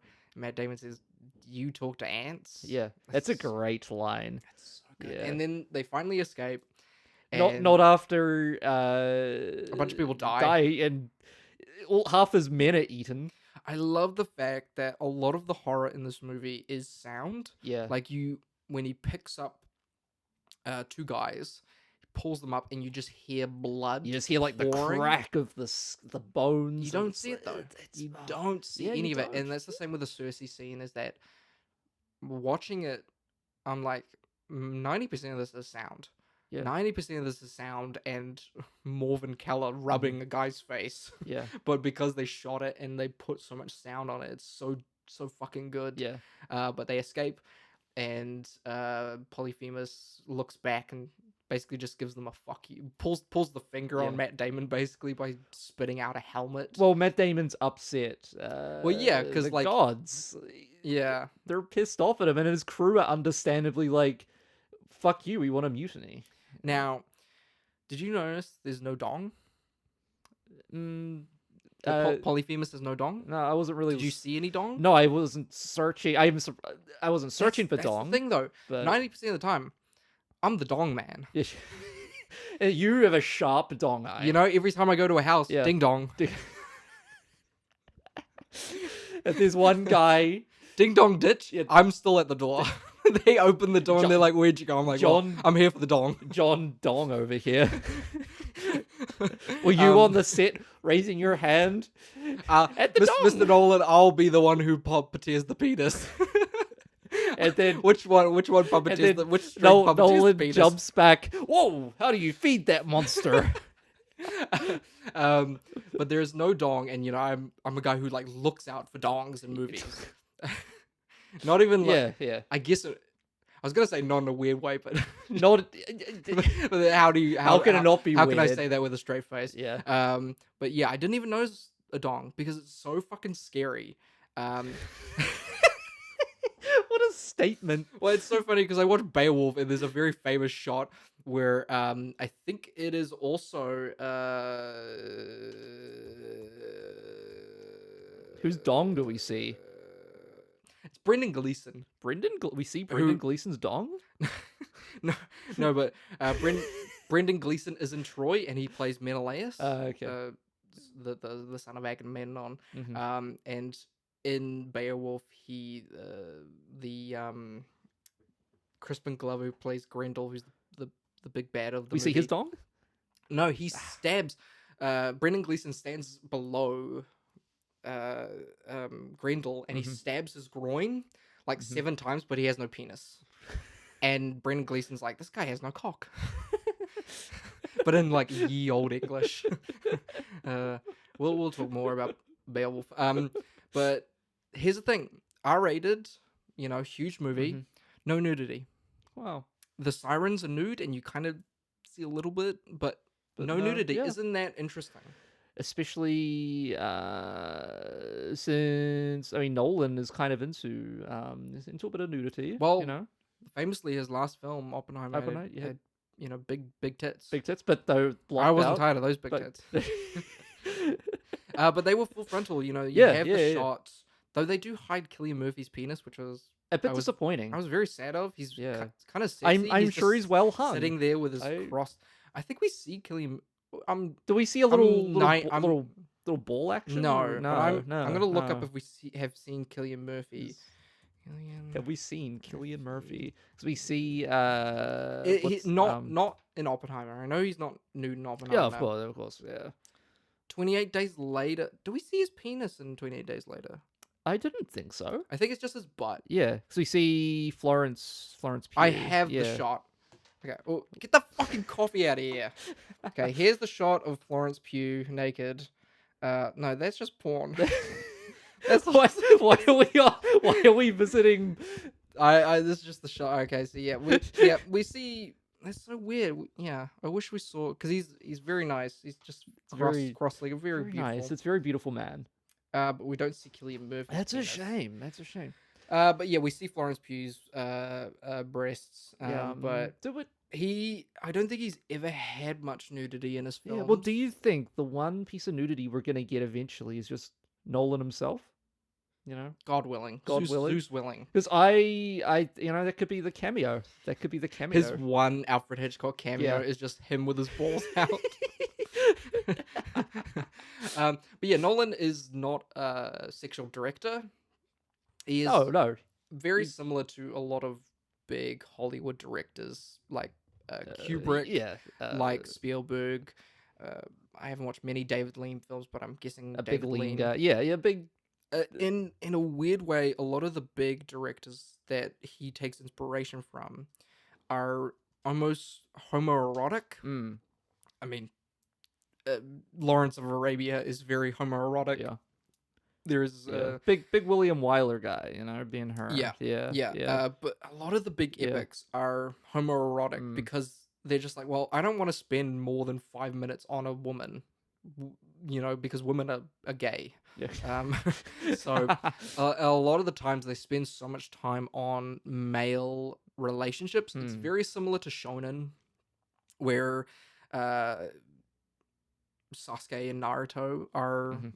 It's so funny because in Naruto they spend so much time with the relationship between Sasuke and Naruto, and that's the core conceit of the show.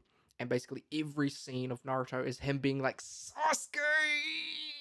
And him wanting Sasuke so much and dreaming of Sasuke. He has a panic attack because he can't see Sasuke. Literally has a panic attack because they're gonna kill Sasuke, and we only get like 2 scenes of him with his actual wife, and that's the same with most big Western media, is that they spend so little time on the actual romantic relationships because that's lame, that's gay. Let's see swords and sandals.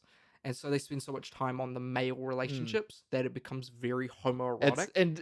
It's funny because a lot of the time it's so Yeah. unintentional. Yeah, yeah. And it's the same Yeah. with wrestling. Yeah. Like, It's- like 90% of wrestling is big burly Yeah. dudes greasing up and fucking Yeah. gripping each other. but a lot of the people into that, I'm sure, are very there's a very famous clip of AJ Styles, one of the best wrestlers ever, on like a talk show, and someone calls in, they're like, "Hey AJ, I just want to ask, big fan, how do you feel about being hugely popular in the gay community?" And he's like, "Gay community?" Ugh. I'm gonna pull it up. It's like it's my favorite clip. It's great. But yeah, so many of these guys are they make so much homoerotic stuff because they just hate women so much that they don't, like the red pill community and the looks maxing community, they want to look hot for other dudes. They don't want to look hot for women because they don't like women. They don't want to talk to women, and so they're not sexy for women. They're sexy for dudes. Yeah, which but it's inherently is gay. They think it's and like queer. big dick energy to do all these big manly cool things, but instead it has the opposite of it's opposite of fiction. It's so fucking funny. Yeah, it's so good. I'm just gonna play this clip of AJ Styles, one of the best wrestlers ever. Put the mic towards it. What's up, man? Just had a question for AJ. I was just wondering how you feel about your large following in the gay community. The gay community? That's just... Yeah, because I think it's mainly attributed to your looks. Oh, God. Get rid of them. The gay community? Oh, God. Okay, let's go to Stone, Arizona. Oh, my God, I love it so much. The gay community. But yeah, this doesn't have that problem as much. No. Even though the Odyssey is probably one of the only ones that do this because, again, Odysseus is away for 20 years. And most of the warlords for that 20 years or the 10 years on Troy, they're spending 90% of the time just fucking women. Yeah. Absolutely just railing women. Yeah. 90% of that time as well, they're non-consenting women. Well, I was going to say they very heavily imply when there's in Siege on Troy, a lot of it's just rape. Like it's rape. Oh, and 100% pillage. rape. It's 100% rape rape. and pillage. Yeah. And they don't shy away from that. No, they don't. And so the Odyssey, he is trapped on Cersei's Island for a year, and he's trapped on Calypso's Island for 7 years. For those 8 years, he's fucking. He's just fucking them. Charlize Theron. And it's sort of implied in this that he's fucking Charlize Theron, but because he's got amnesia and she's drugging him. Yeah. That is also rape. I just realized. It's just like the opposite. Wait a minute. Wait, men can be raped? Men? Wait, what? But men like pussy. But men don't need to consent. But men can't consent. That's. But yeah, it's implied that they are boinking. Yeah. But in the Odyssey, he is fully aware and fully consents to, again, he fucks Cersei so good that she's like, actually, I don't want to kill you. You're so fucking good. Your penis is so great. Like a lot of the Odyssey is Odysseus coming on to a place, and they're just like, man, I was gonna kill you. Fuck, your penis is great. You've got a great cock. And he cuts out all of that. In the adaptations where they do cut out the him being unfaithful to Penelope, it is they make a point of it. In Epic the musical, they make a point of him being like, no, I'm not gonna cheat on my wife. I'm not doing that. But in this, I like that he's just like, I'm not gonna. There's not even like a temptation. It's like he's there. Yeah. He wants his wife. We're not even going to discuss him fucking other women. Well, it's there is a. You can probably assume that he 90% sure he probably had sex with slaves. But they don't really talk about that. It's a very all-American thing to be a big hero your way on a journey, and you're just got this lust for your Yeah, your for wife woman. back home. You Yeah. know, that's a very American thing. Yeah, so they cut all of that. And it's like, yeah, let's not even touch that, because if we're gonna touch it, then it's just gonna drag stuff down. You're either going to start hating Odysseus, or you're gonna have to spend so much time talking about it and like justifying it in the material itself. It's just gonna bog down. So it's easier to just go, let's not even talk about it. You can infer what you infer. We can talk about it at a different time, but for this story, it is not important. Yeah, because it's the lotus flower, isn't it? That's Yes. what is making him forget, right? Yeah. Though the lotus flower is normally on a different island. Right. And the lotus flower actually has an equivalent, Mhm. because it is actually heavily connected to the poppy seeds. Right. That it is, which one is it? Meth? Yeah, something. Yeah. Meth. What's the other one? Heroin. Heroin. Yes. Yeah. Heroin. So yeah, because poppy flowers and that they're used to make heroin. Yeah. And so it is inferred that when they travel, they're traveling down to, I think Africa or around the Middle East, and that's what they're consuming is poppy seeds. And I think in one of the adaptations, it is literally they're just taking heroin. They're just at an opium den, basically. Fun. Can I join them? Pretty cool. But in this, it is just like a flower with some fucking blue paint on it. Yeah. That Charlize Theron has. I like that they just switched that around. Yeah. Now, the people of the sea. Do you know what the people of the sea are? No. No. So, enlighten me. The people of the sea are a real thing. That there was a dark age of the Greeks where a lot of stuff has gone missing, and there is a mysterious people of the sea that went place to place and raided and raped and pillaged, sort of like not quite gods, but no, real people. Real people. Oh, real people. Oh, I see. So imagine if the Vikings, we didn't know who they were, where they went, or where they started. Right. And we just knew that there was these people that went out and raped and pillaged. Right. But we don't know what culture they come from, who they were, where they started, where they went. They are just this phantom thing. Right. And they went over and they raped and pillaged most of a good amount of the Mediterranean, and went to even Egypt and the Middle East too. But that's like a real thing, that these people really existed and we don't know who they are. And Nolan attaches that and implies and uses it as sort of like this oncoming apocalypse that's in between Homer and his writings and the events of the Odyssey, the real events, that there were actually a dark age, and he puts it to the sacking of Troy, and the destruction of Xenia, and the destruction of culture, and what Odysseus did on that beach, him being the sea people that turned them into a dark age. Yeah.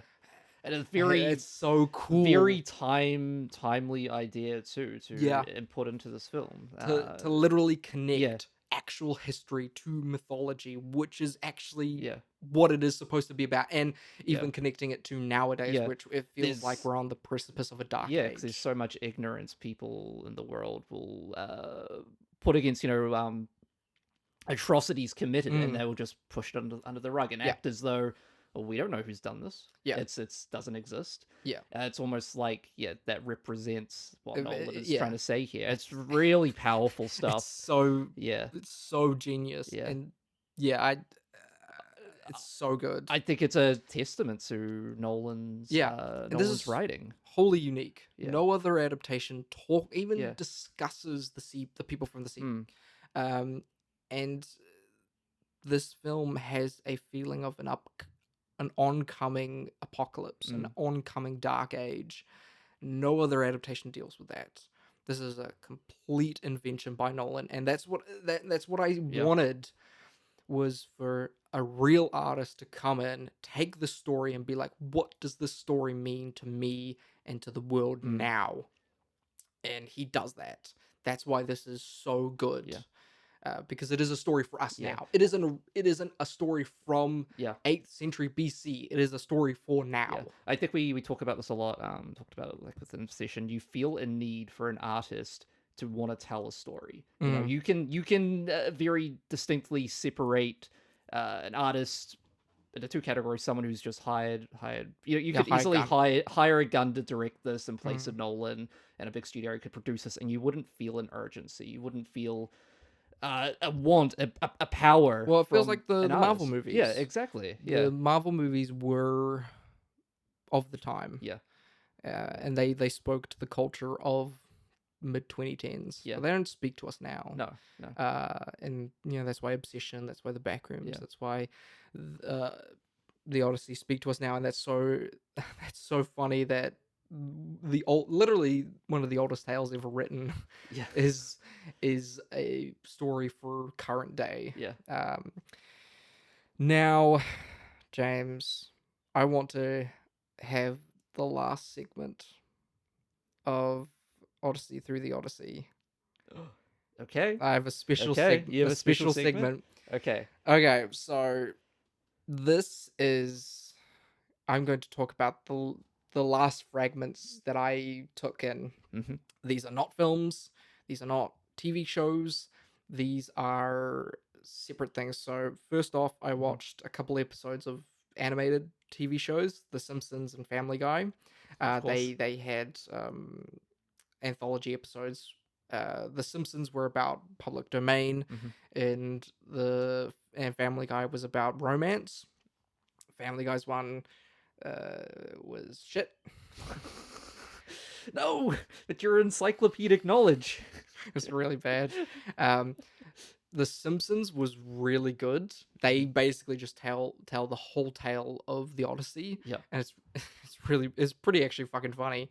Not much to glean from them. They are just how we know the stories Very in popular broadly culture. interpret it. Yeah. Though there is a great gag from Family Guy, I think around like season 8, where it's a joke about the Trojan horse, and it's Peter being like, "This is as bad as the time we picked the wrong Trojan horse," and it cuts to the Trojan horse being pulled into Troy, and then it pans across to Peter and his family stuck inside a real horse, and Lois says, "Peter, I don't think this is the right horse," and Peter's like, I'm like 90% sure this is the right horse. And they are just like stuck inside a real horse, and it's like a shot from the outside, and they're like it's this silhouette stretched. Not much to talk about there. They're just really funny.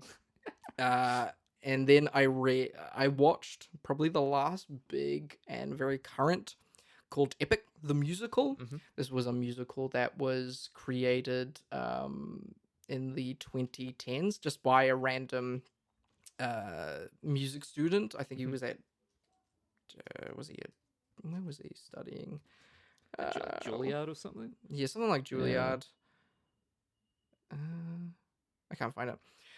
But this by George I think it's George Rivera Herons. He's a Puerto Rican musician. This I would describe as a mix between Attack on Titan and Hamilton.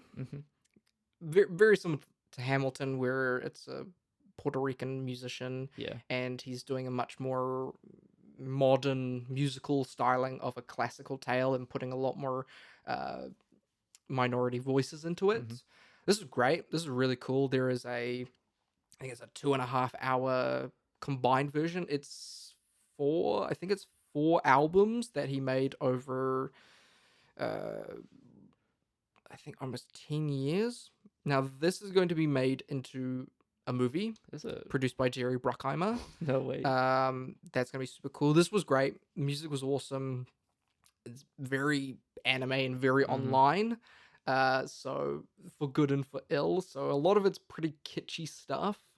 It's got that weird anime and online twang to it, where it's got great heart and great purpose, and it's really great. But there's just like a weird, I don't want to say immaturity twang to it, but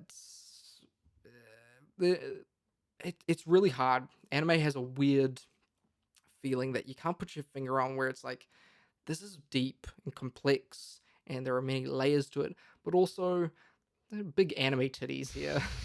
You know, it's a weird mix of adult and childish. Yeah. We know this a lot because we worked with a lot of animators Yeah. back in school, and we'd watch their animation. We're like, this is really smart and really complex Yeah. and deep and thought through, but also It's quite childish. it's kind of childish. Yeah, It's yeah. really it's Yeah. weird to put a finger on, and weird to say because it feels demeaning. But it's really not. But that's kind of how it is. Yeah. Like, they took the stylings of, children's cartoons and anime, which are more meant for teenagers, and put a more adult theme on them. Yeah.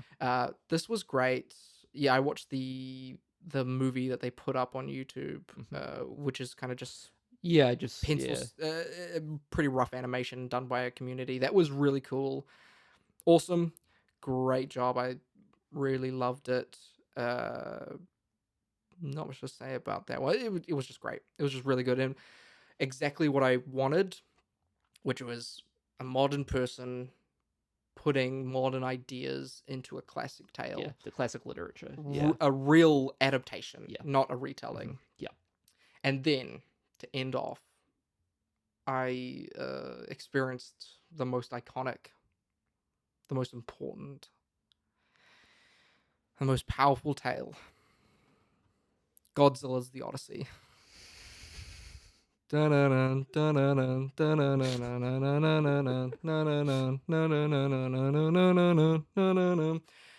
friend Chris showed this to me the other day, and I cried tears of joy. This is a real thing. Yeah. Good, you got your coffee out of the way. No way. This released like a month ago. That looks really cool. This is like a series called Godzilla's Masterpiece Theater Presents. I think a couple months ago they released Romeo and Juliet, Godzilla and Romeo and Juliet. So these are just retellings. So cool. They're just single issues where they just take classic tales. Associated with this is Robin Hood plus Godzilla. This is great art, and it's just, what if there was Godzilla in the Odyssey? And it feels like there's a lot of Tom and Jerry cartoons in the modern day. It's like Tom and Jerry meets Willy Wonka. Yeah. Where they just add it on, but they have the Trojan Godzilla, which is a wooden version of Godzilla. So cool. And basically anytime... one of my complaints, which I told you before about the Odyssey, was that a lot of the times no one made decisions because Odysseus would turn up a place, a god would come down and be like, listen, bro, do what I say and then you'll be fine. And he does what they say and he's fine, you know? And that's basically what happens here, where Odysseus will be trapped by something and the gods are like, send down Godzilla. So he fights against... I'm trying to find it. Yeah, he's like fighting against Scylla and the six-headed beast, who in this adaptation, I forget who, like, they replace all of the creatures. Oh my god. The Cyclops is played by, I think he's Rodan. I can't remember the names. But they're all replaced with Godzilla monsters. Oh my god, do we get a Mothra appearance? Yes, I think a tiny one. Oh my god. But yeah, basically anytime there would be a battle between Odysseus and someone, it's just Godzilla comes in and saves the day. The bag of wind is opened, and instead of like the northerly winds, it is I think it is Rodan. No, it is Rodan. Rodan is the one that comes out, the big pterodactyl guy. So great. Really fun. Oh my god. This was awesome. Loved it. That looks like a lot of fun. Yeah, it was really beautiful. Wow. And I think Odysseus' mother gets eaten by King Ghidorah. And then at the end of the day, he gets to the castle and he has to fight 108 suitors, and he's like, oh no, what am I gonna do? Godzilla just comes and blows them all away. That's cheating. That's cheating. It's really fucking funny. I know. Yeah, King Ghidorah is Scylla the six-handed monster. Oh my god. Very, very funny. That's so great. I love that. That's hilarious. So thank you, Chris, for sending this to me. Great time. That's great. And yeah. Thank you, Chris. Oh yeah. So in Penelope is making the shroud for Odysseus's father. Yep. And the shroud is Mothra. Oh my god. Let's go. I do want to bring this up. I want to be buried. I want a burial shroud, you know? That's a great. We should bring that back. Burial shrouds. I should make my mum a burial shroud. Not that I want my mum to die, but like that sounds beautiful, you know? Spending like a year like that sounds very healthy, you know? You know, you have someone die or near death, and so you start like a project for them and representing them. And you know, it's a bit of time where you can sit and think about their mortality and spend time actually weaving them something very beautiful. I think that's great. I think there's cultures around the world that actually still do that. It's just that us white folk, we're just like, well, you're dead. Get the fuck out of here. You're fucking dead. We want, the last thing we want is our bodies to be eaten by ants. Yeah. And so we fucking lock ourselves in lead coffins to turn into soup. Or like, we're fucking burning you, we're disintegrating your body. Yeah. I think when I die, I want a shroud. That sounds great. That sounds that sounds so cool. Very beautiful. Maybe have Freddy Krueger on there, Jason Voorhees. I was gonna do something Godzilla-esque. I'll just get it from Etsy. 3D print a shroud for my mum.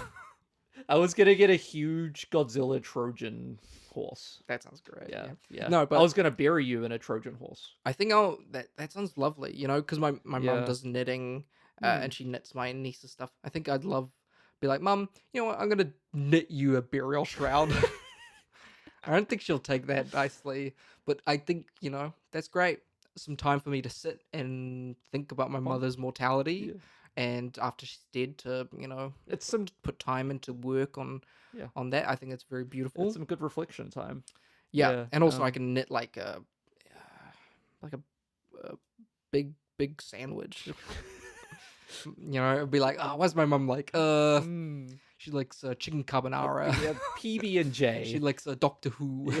Nerve Doctor Who. Yeah, burial shrouds. Sounds great. Cool. Bringing them back. Let's go, baby. Let's go. I'm gonna knit a burial shroud. Then next, where am I going? Are we back to the movie now? There's still. Well, how did we get on this? Where am I? What year is this? So we've done one island. We've done one island. The first island. We've got like half an hour left. Oh my god. Okay, so then we go to the giants. The giants. Do you tell me they were cannibals? Yes. So I forget what they are called. I don't fucking care. Normally they're cut out because again they're just an island of big people that eat people. Yeah. That one, it starts with Odysseus being like, go up to that house and see if they have food. They go up to that house. They see a big titty woman. Yeah. And they're like, mommy's milk, big titties, give me them big titties. Yay. And she's like, this is great. We'll have you guys over for tea. Wink, wink, wink, wink. Not be wink, wink. Subtle. It's a bit more subtle in the original Greek. But in plain English, it is like, we shall have you for tea. She's basically licking her lips. I think she is licking her lips. And did I mention she has big titties? And then her husband gets home and he's got the bib with humans on it. You know how like you have a bib with like a lobster on it when you're eating lobster? It's like that, but it's a Phaeacian. Yeah. It's like it's a Trojan. And they're just like yum yum yum. It's pretty lame. But in this, it's so fucking cool. So they get to the island. They have like a person. This is one of the bad lines in the movie where they see a fully grown person, but it's a child. And Odysseus is like, don't, it's a child. And the other actor, what is his name? the guy from your favorite actor from yesterday, Hamish Patel. Hamish Patel. Hamish Patel.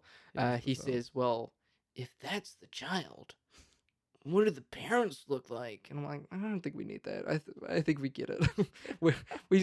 we saw the poster. We don't need us. Anyway, yeah, they rar It's attack them. so scary. And this is all Yeah. practical. I've heard that this is all Is practical. it? That they did this in Ireland or Wow. Scotland, and they did this with just forced perspective and shit It looks like that. great, very believable. Yeah, so Yeah. in the original text, they are cannibals. Mhm. The only hint to that is that there is a moment where a bunch of people get corralled into like a ring of trees. Yeah. So I'm guessing what this was is it's a setup that they have a regular sized person, which is a child, sit and wait, and then the people come in, and basically by the time they realize that there's a place full of fucking giants, they're fucked. Yeah, yeah. It's so cool seeing them hack to pieces a boat.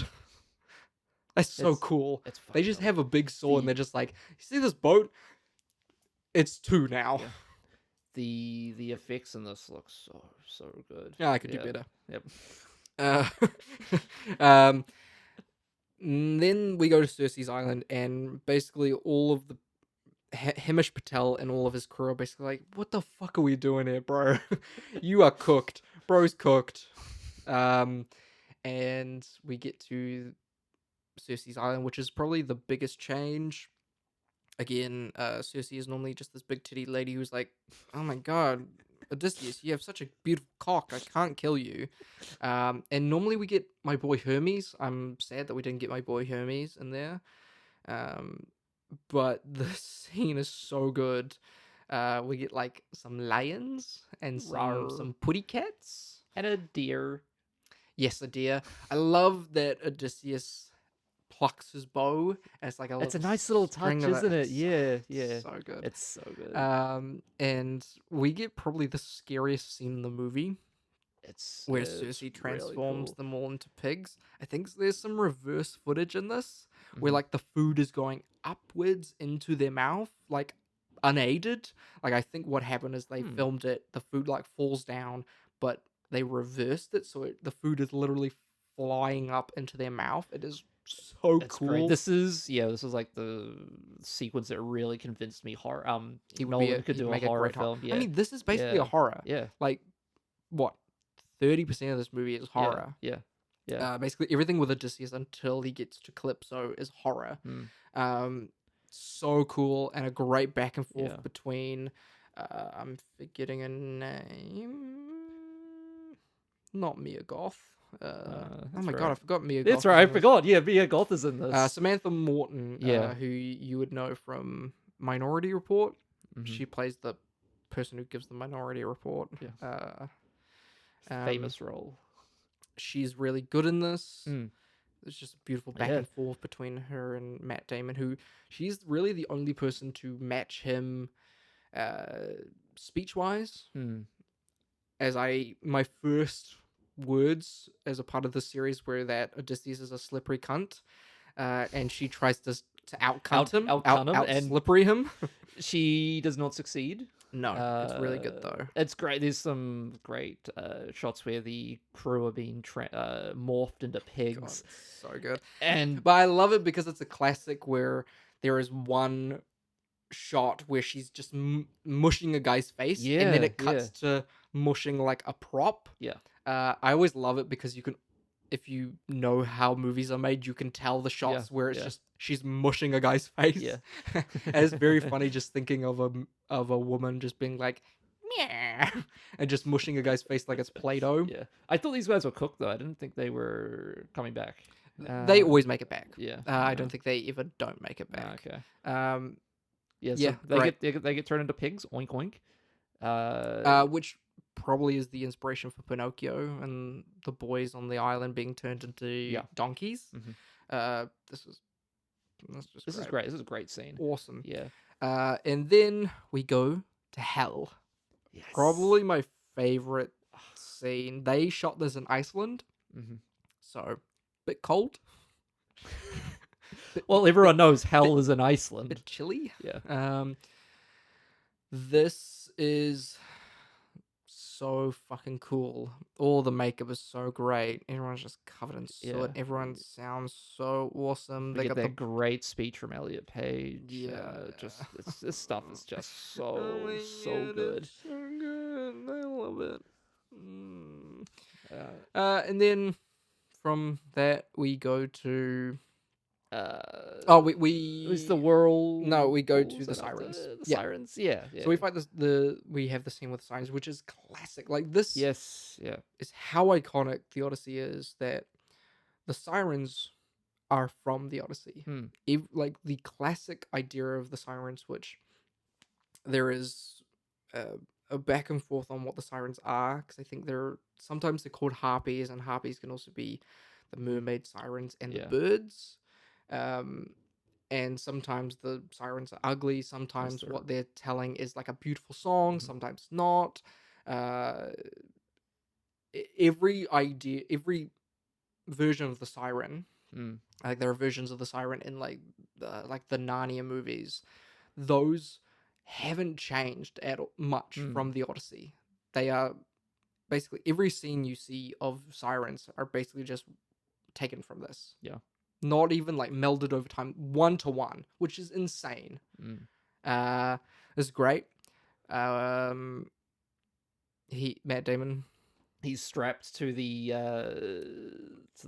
boat, and they're the crew. They've got some great sound design, moment. The crew is stuffing their ears with wax, and Matt Damon just putting it all out there. He's so good. He's oh my god. But then we quickly go into Scylla and Charybdis, the whirlpool. This is pretty quick. I love that Matt Damon just tricks them to go to Scylla. He's like, "Oh, you should go through the whirlpool," and they're like, "What are you, stupid? Let's go through there." And then they're like, "Oh, you tricked us." You knew people were gonna die. Yeah, that is. They do this in Epic a lot too. Is they really put the point on Odysseus being a liar, but he lies to do good. He lies to people in order to, like, he lies to Elliot Page in order to get them to Troy. He lies to his crew in order to save most of them and only kill a couple of them. But every lie is a degradation of trust and of community, which is a part of the greater whole of Troy being the destruction of society. And how a man who uses his mind and uses his words and lies will slowly degrade his trust. That's so good. It's so good. It's so good. This is probably my least favorite part. It's just like Scylla's just a big fucking tube. couple tubes. Nothing crazy. It's only like 5 minutes, so it's fine. Even though this is less than 3 hours, less than Oppenheimer. It's crazy. It feels longer than Oppenheimer.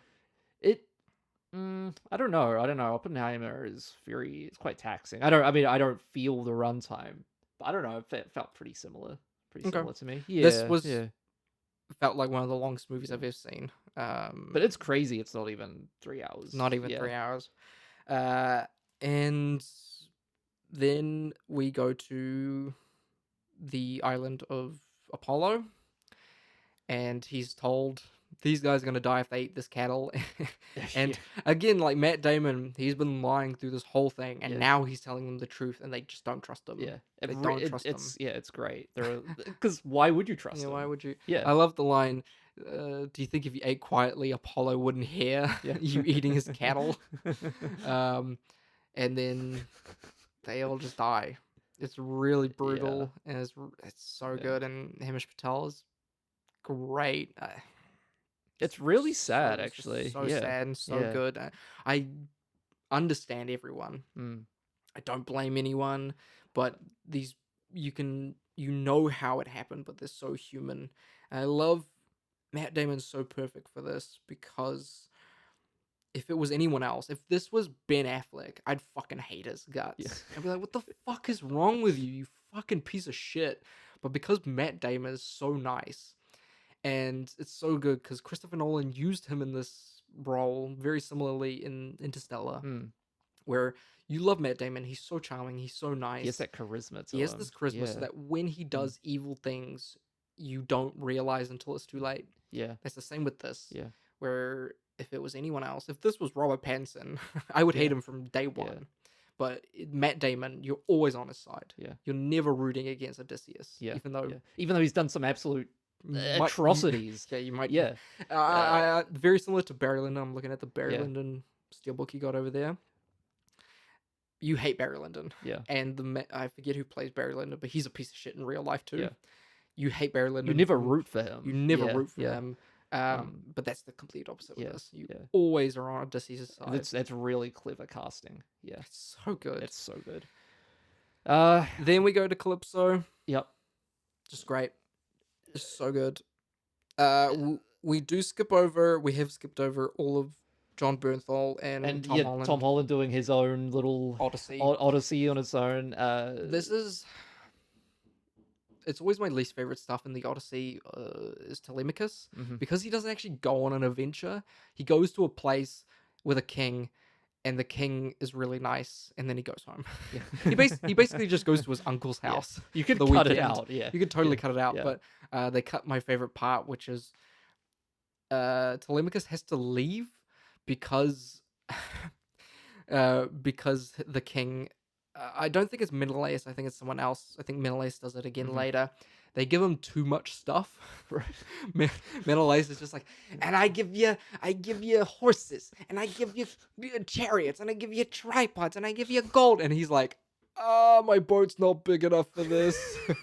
but of course, Telemachus can't be like, shut the fuck, I don't want this shit. So he has to be very nice about it. Yeah. And Yeah. he has to use his his silver tongue to get out of it. But yeah, he never really does anything crazy. But I don't really care too much. Yeah, no, and amongst that too, we have the suitors back at the palace. Just being dicks. Kicking attacked me. dogs. He attacked me. I don't, yeah. Use art, I have the right. This movie's so long. Yeah. Robert So Pattinson wants to fuck Mia Goth, or they have been fucking. Yeah. Yeah. It's so good. Yeah. The stuff with Robert Pattinson, who plays Antinous. He's such a... And Elliot Page's Sinon. Yeah. The relationship and Sinon, it's not super clear, and I still don't understand what actually happened. I was also confused. I think what happened was that, Robert Pattinson's Antinous was drafted, and he sold his place to Sinon for money. Right. And then he reneged on that later. Yeah. But what is confusing is that Antinous Sinon says later on that he chose this. And I think it is a mix of Sinon did want to go to war because he's a little boy and he wants that pride, but he was so young and he did sell it off. So it is a bit confusing, but I think purposefully. Yeah. And an addition onto Nolan's time and memories and that kind of crap. Yeah. And basically every single scene is Antinous, Robert Pattinson be like, I wanted to go to war, but he just wouldn't let me. Yeah. He wanted me here. I don't know what to say. I don't know. So good. I love the scene with him and Anne Hathaway where he's trying to seduce her. Yeah. And you can see that it's kind of working. Mostly, I think, because I'm guessing no man outside of Telemachus Telemachus is not even a man, has spoken to Anne Hathaway in 20 years. And he touches her, and she's always behind this, mesh wall. That's great. She's probably never been touched by a man since the night Odysseus left. Yeah. And you can see that it's getting to her, I mean, that's fucked. Yeah. Sitting in, a castle behind walls, only being able to see 20 years. just a bunch of slaves, never having friends or, your son as being your son's Tom Holland. Yeah. Fuck that. I don't want that. He's fucking Spider-Man around my house. But you can see that it's for a second that it's working. Yeah. There's a great scene where Tom Holland is talking to Anne Hathaway, and he's like, "This is the plan. This is what's gonna run down." Yeah. And she snaps back and is like, "What the fuck do you think I've been doing for 20 years? I've been sitting on the throne. What? Yeah. How fucking dare you try and undermine my power?" Like, Yeah. it's really good stuff. The dialogue in that is a bit ropey and is a bit women are she-o power, but Anne Hathaway just fucking She sells it. rocks it. And it's so good. Now I had something else. What else was there? This film is very funny. This film is shot how we hate. It is shot super shallow and with soft lighting. Well, and is super dark. I think that just comes with IMAX though, because it's such a large format. Well, I don't think so. Because Oppenheimer isn't shot. I don't think it's shot this shallow. There's some pretty not as shallow, but definitely not. But there are some pretty shallow. There is points in I think the first scene with Anne Hathaway and Tom Holland where the shot goes out of focus. Yeah, I noticed. And I feel that is in a way purposeful. They have the money to shoot it again. They have the money to do a second take. But it is so shallow and everything is so soft because everything is lit with bonfire lights that are fucking 10 feet away. And so everything is so hazy and smoky. And it really feels like what it would like if you've been. I remember when we shot Killer Ape, we shot that with a bunch of bonfires and everything was smoked to hell. Yeah. And that was kind of how it looked. It's like you could only really see accurately 2 feet away from you. Yeah. Everything beyond that was fogged to hell and you couldn't see anything. And that's probably how it was back then. It's like, unless you're in broad daylight, you can't see anything past 2 feet. Yeah. And I imagine, too, a lot of these shots are relying very heavily on practical lighting, I want to say, with maybe some reinforced by some other lights. But I'm sure a lot of these, like those interior scenes, they looked very Barry Lyndon. Very Barry Lyndon. Yeah, so I'm assuming they had to shoot super shallow for that stuff. Like, that's... Yeah. Well, how do you light a scene on a fucking boat? Yeah, right? What do you do? Yeah. What do you do there? Yeah. And Nolan is very famous, very similar to Denis Villeneuve, and Roger Deakins, where they have tiny crews. Yeah. Tiny crews. And they have their regulars, they maybe have 50 people on set. They have usually it's the DOP operating the camera. Yeah, a lot of these, and then he has two ACs who take the camera and reload it. Yeah, and it's such a tight, small crew, which is very different from how Marvel and big films are shot. Yeah. It feels very much like the way we shoot films in New Zealand. Yeah, it's very much like that. They do that on purpose. They're like, well, we don't need 70,000. We don't need 70 PAs standing around. Sure, do that for, the food and whatever, but on set, keep it small. You keep it to what you need.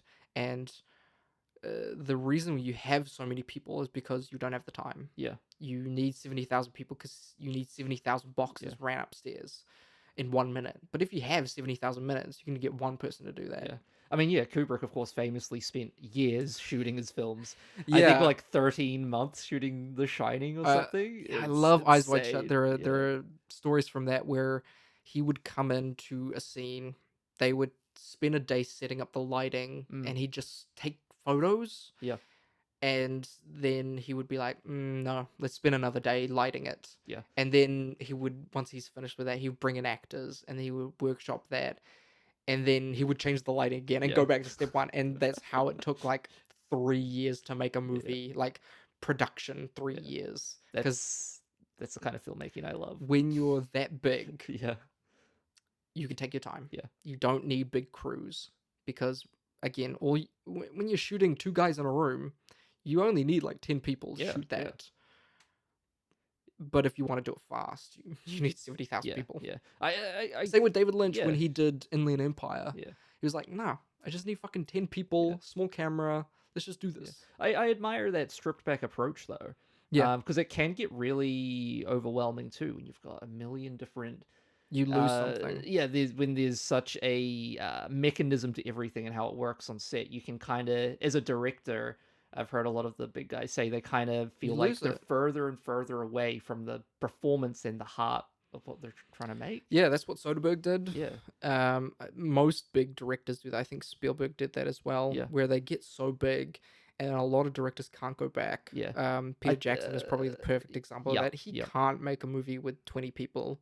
He just, your mind just can't do it, but great directors like Nolan and Kubrick and Spielberg are just like, no, let's just go back. Yeah, I remember... we have the time, we have the money, let's do this. Yeah, Spielberg said, I think when he went into making Saving Private Ryan, he was like, I miss just showing up to set, figuring it out with the actors. You know, that sounds great. We get the viewfinder out. Every director. And Tom Hanks he's really into directing and he's an actor's actor. So he had a lot of fun with Spielberg blocking out the scenes. And he's Spielberg. He has the money. He has the time.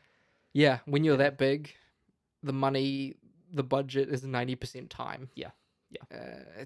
That's so beautiful. And a lot of these guys, they're I love movies. Yeah. Movies are so great.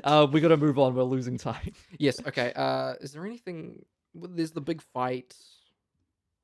This was a bit ropey for me. I think every time I watch it, it'll soften a bit. But the ending has changed. So the original ending of book 24 is bullshit and dumb and stupid, and everyone hates it. Probably Homer hated it himself, but it is like another chapter. And there is hints in the original story of them going off to the west or wherever, and and the gods say, you got to do this. Once you're done, you're still not done. And that story, I think, is lost or wasn't written or something, or other people told those stories. And in this, they're just like, yeah, tell him, because you can fucking at the house. We're gonna go to fucking Florida. We're gonna move to Tauranga. That's basically it. But the ending of this movie is Anne Hathaway and Odysseus being like, let's just move to Tauranga, which I love. Was it not like the gods forcing them to leave, or Yep. Well, yeah, in it the story it is, and in this it is, but you can feel it's kind of like giving yourself into the gods, being not wanting to control every single piece, being like, okay, they want us to go, let's enjoy it. Let's not fight it. Let's go with the waves. Let's go with the setting sun. Let's do a Nolan ranking. Yes. Before my laptop dies. I guess I can use my phone. Well, I'll just use my phone. How much time do we have? Probably about 15 so minutes. Cool. Sweet. I'm just going to bring it up.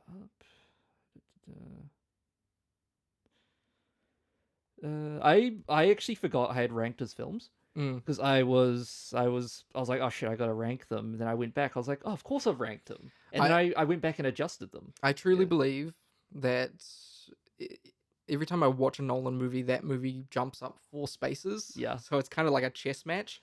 I actually had a bit of the opposite effect the other night. It's really strange. I watched Interstellar.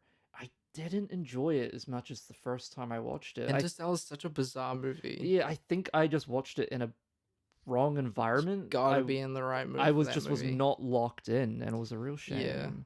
Yeah. Interstellar is so bizarre because it's his best and his worst movie at the exact, like, a fusion point. Do you want me to go? Yeah, go for it. Or can you go? I can go. You can go. Okay, sure. Okay. Number 1, of course. Are you starting at the top? Oh, I'll go 10. Sorry, I'll start at the back. Sorry, back end. 13, right? 13. I hope I got it. Is this 13th film? Right. Oh, yes, because I haven't even got the Odyssey in here yet. Right. But I think I know where I'm placing it. Okay. Last, The Following. Yep. It's his worst film. Not by any. It's a good film. It's a good film. It's just his worst film. Yeah. I think I watched it in high school. I should rewatch it again. They got a Criterion version of it. It's a good movie. Yeah, it's a good movie. It's a good fun movie. Next, Memento. Oh, okay. I haven't rewatched Memento. No, I haven't rewatched I it. need to rewatch that. Yeah. The Prestige. Mm-hmm. Again, I Oh, haven't okay. watched it in a long time. Inception. Yep. Then I've got Dark Knight Rises. Mm-hmm. Then I've got Pretty high for Dark Knight Rises. I'm quite fond of that movie. Yeah, well, you are stupid. I'm I- sorry. I'm sorry. That was so mean. We've been recording for like 3.5 hours. Losing my mind. Batman Begins. Mm-hmm. Tenet. Mm-hmm. Then we've got Interstellar. Is this your top 5? Oh yes, yeah, we're Yeah. moving into my yeah. So Interstellar's your number 5. Interstellar. Then we've got The Dark Knight. Yep. Now this is where it gets tricky for So me. tricky, yeah. I love Insomnia, so I'm actually putting Insomnia Damn, next. that's crazy. I yeah. love Insomnia. I think we're the only two people that love Yeah. Insomnia. It's yeah. It's fully Al Pacino and Ru- oh my God. Oh my God. Robin Williams. Robin Williams is so good He's in that so movie. good in this He's movie. so scary. Yeah. Which is it's crazy because he's such a charming guy, and then when he just fully embraces this role, and it's so good. So evil. Then I have The Odyssey. Mhm. Then I have Oppenheimer. I just love Oppenheimer. It's this perfect mix between everything Nolan does so well, and then I love history. I love big dad energy. So it's a Yeah. big dad film. It's just me. That's why it's my number 1. Sweet. Yeah, so following. Yep. Then The Dark Knight Rises, which How could you? in some ways is a worse movie than The Following, but The Following is fine all the way through, and The Dark Knight Rises is the best movie ever for an hour, and then the worst movie ever for an hour and a half. Batman Begins is fine. It's a really good movie, but it's not a good Nolan movie. Dunkirk, I haven't seen Dunkirk in ages. Oh, did I even? Did you? I don't even think you put Dunkirk in. Did I not put Dunkirk in? No, yeah, I don't think you put Dunkirk in. It's such a no way. It's a very forgettable movie because it doesn't really have any acting in it. I'm slipping it in just before Tenet. Yeah. So number 7. Yeah. Okay. Number 7. Yeah. The Prestige. What a weird movie. Inception. Mm-hmm. Then Memento. I got to rewatch Memento. Yeah. Interstellar. I watched that IMAX last year. Jealous. And I never really liked it until I watched it this time, and I was in a room of adults that were sobbing, trying not to cry, and that was crazy. The ending is just so. Don't let me leave, Murph. So beautiful. Now top 5. Now, Okay. The Dark Knight is That's your number 5. Is my favorite movie of all time, Mm-hmm. though.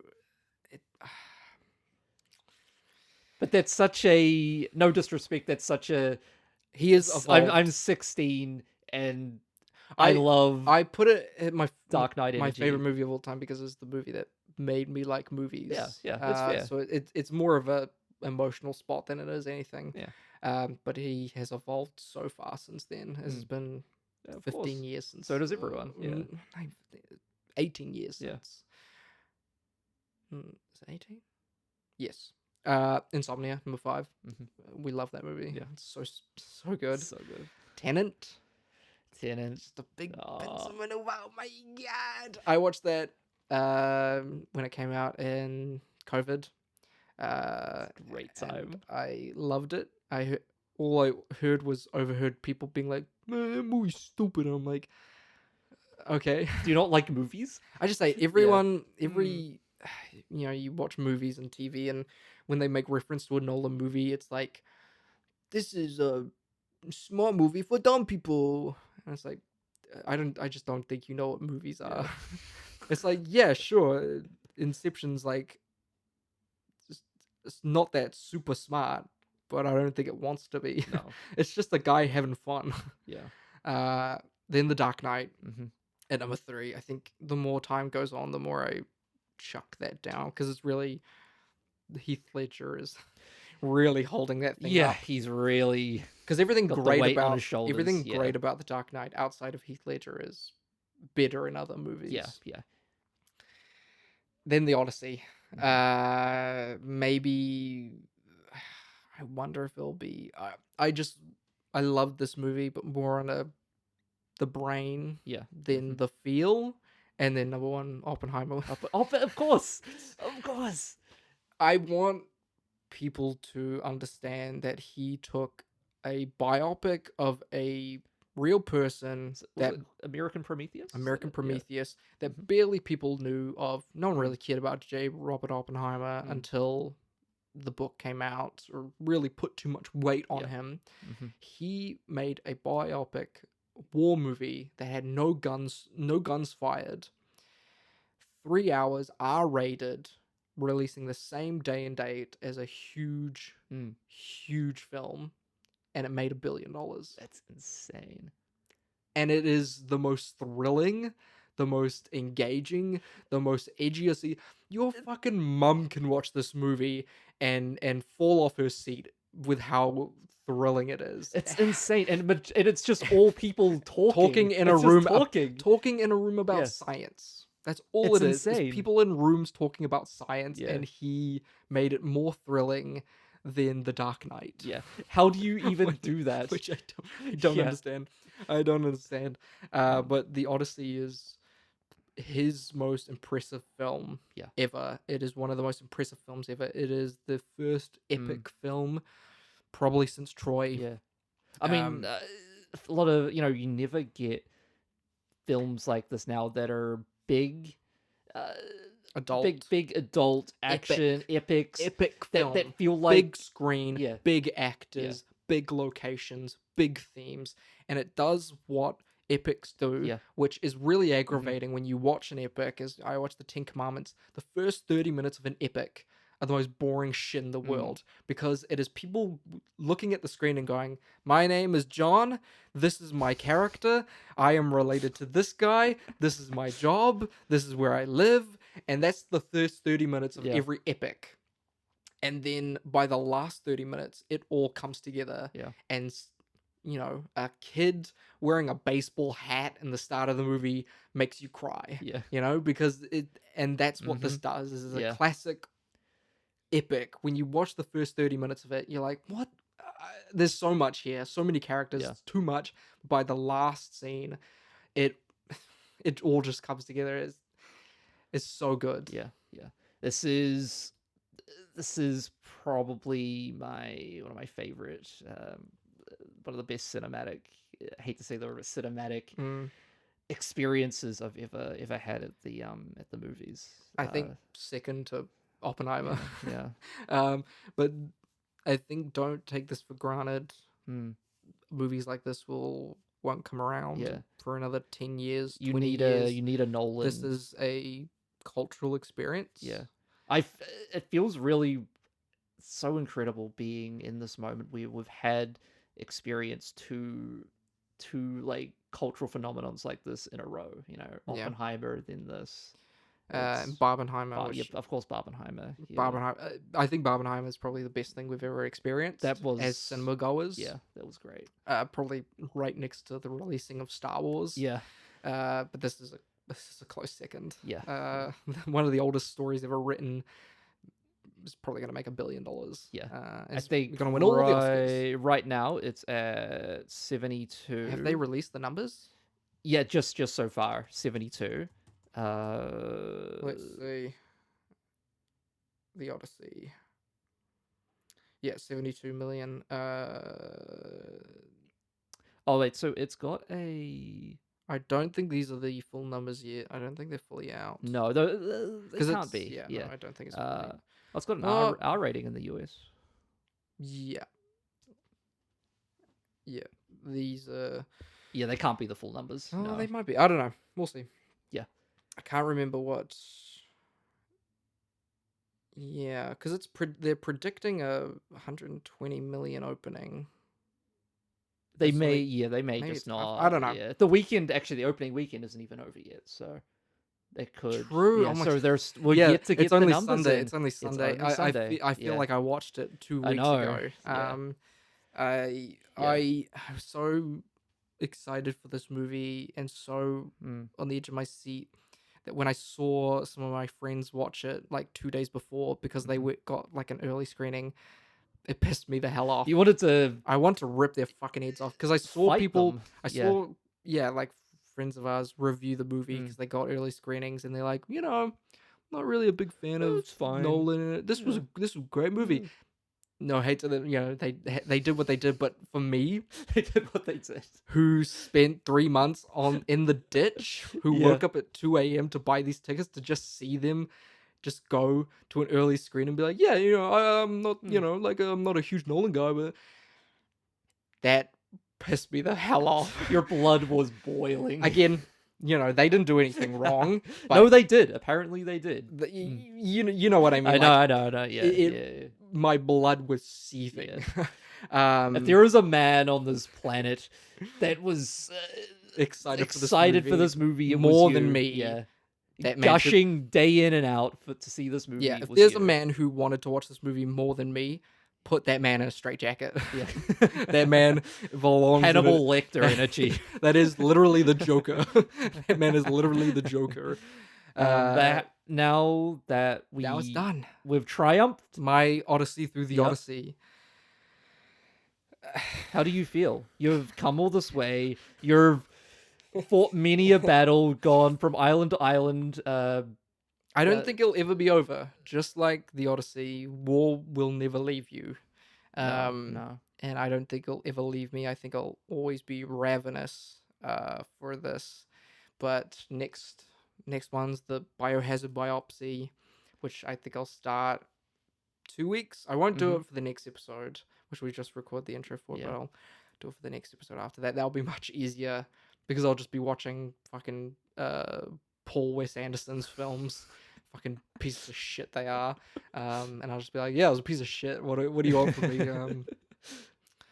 But it'd be much easier on my bones, my weary bones. Not as much ancient literature to dig through. Yeah. No ancient literature for Resident Evil.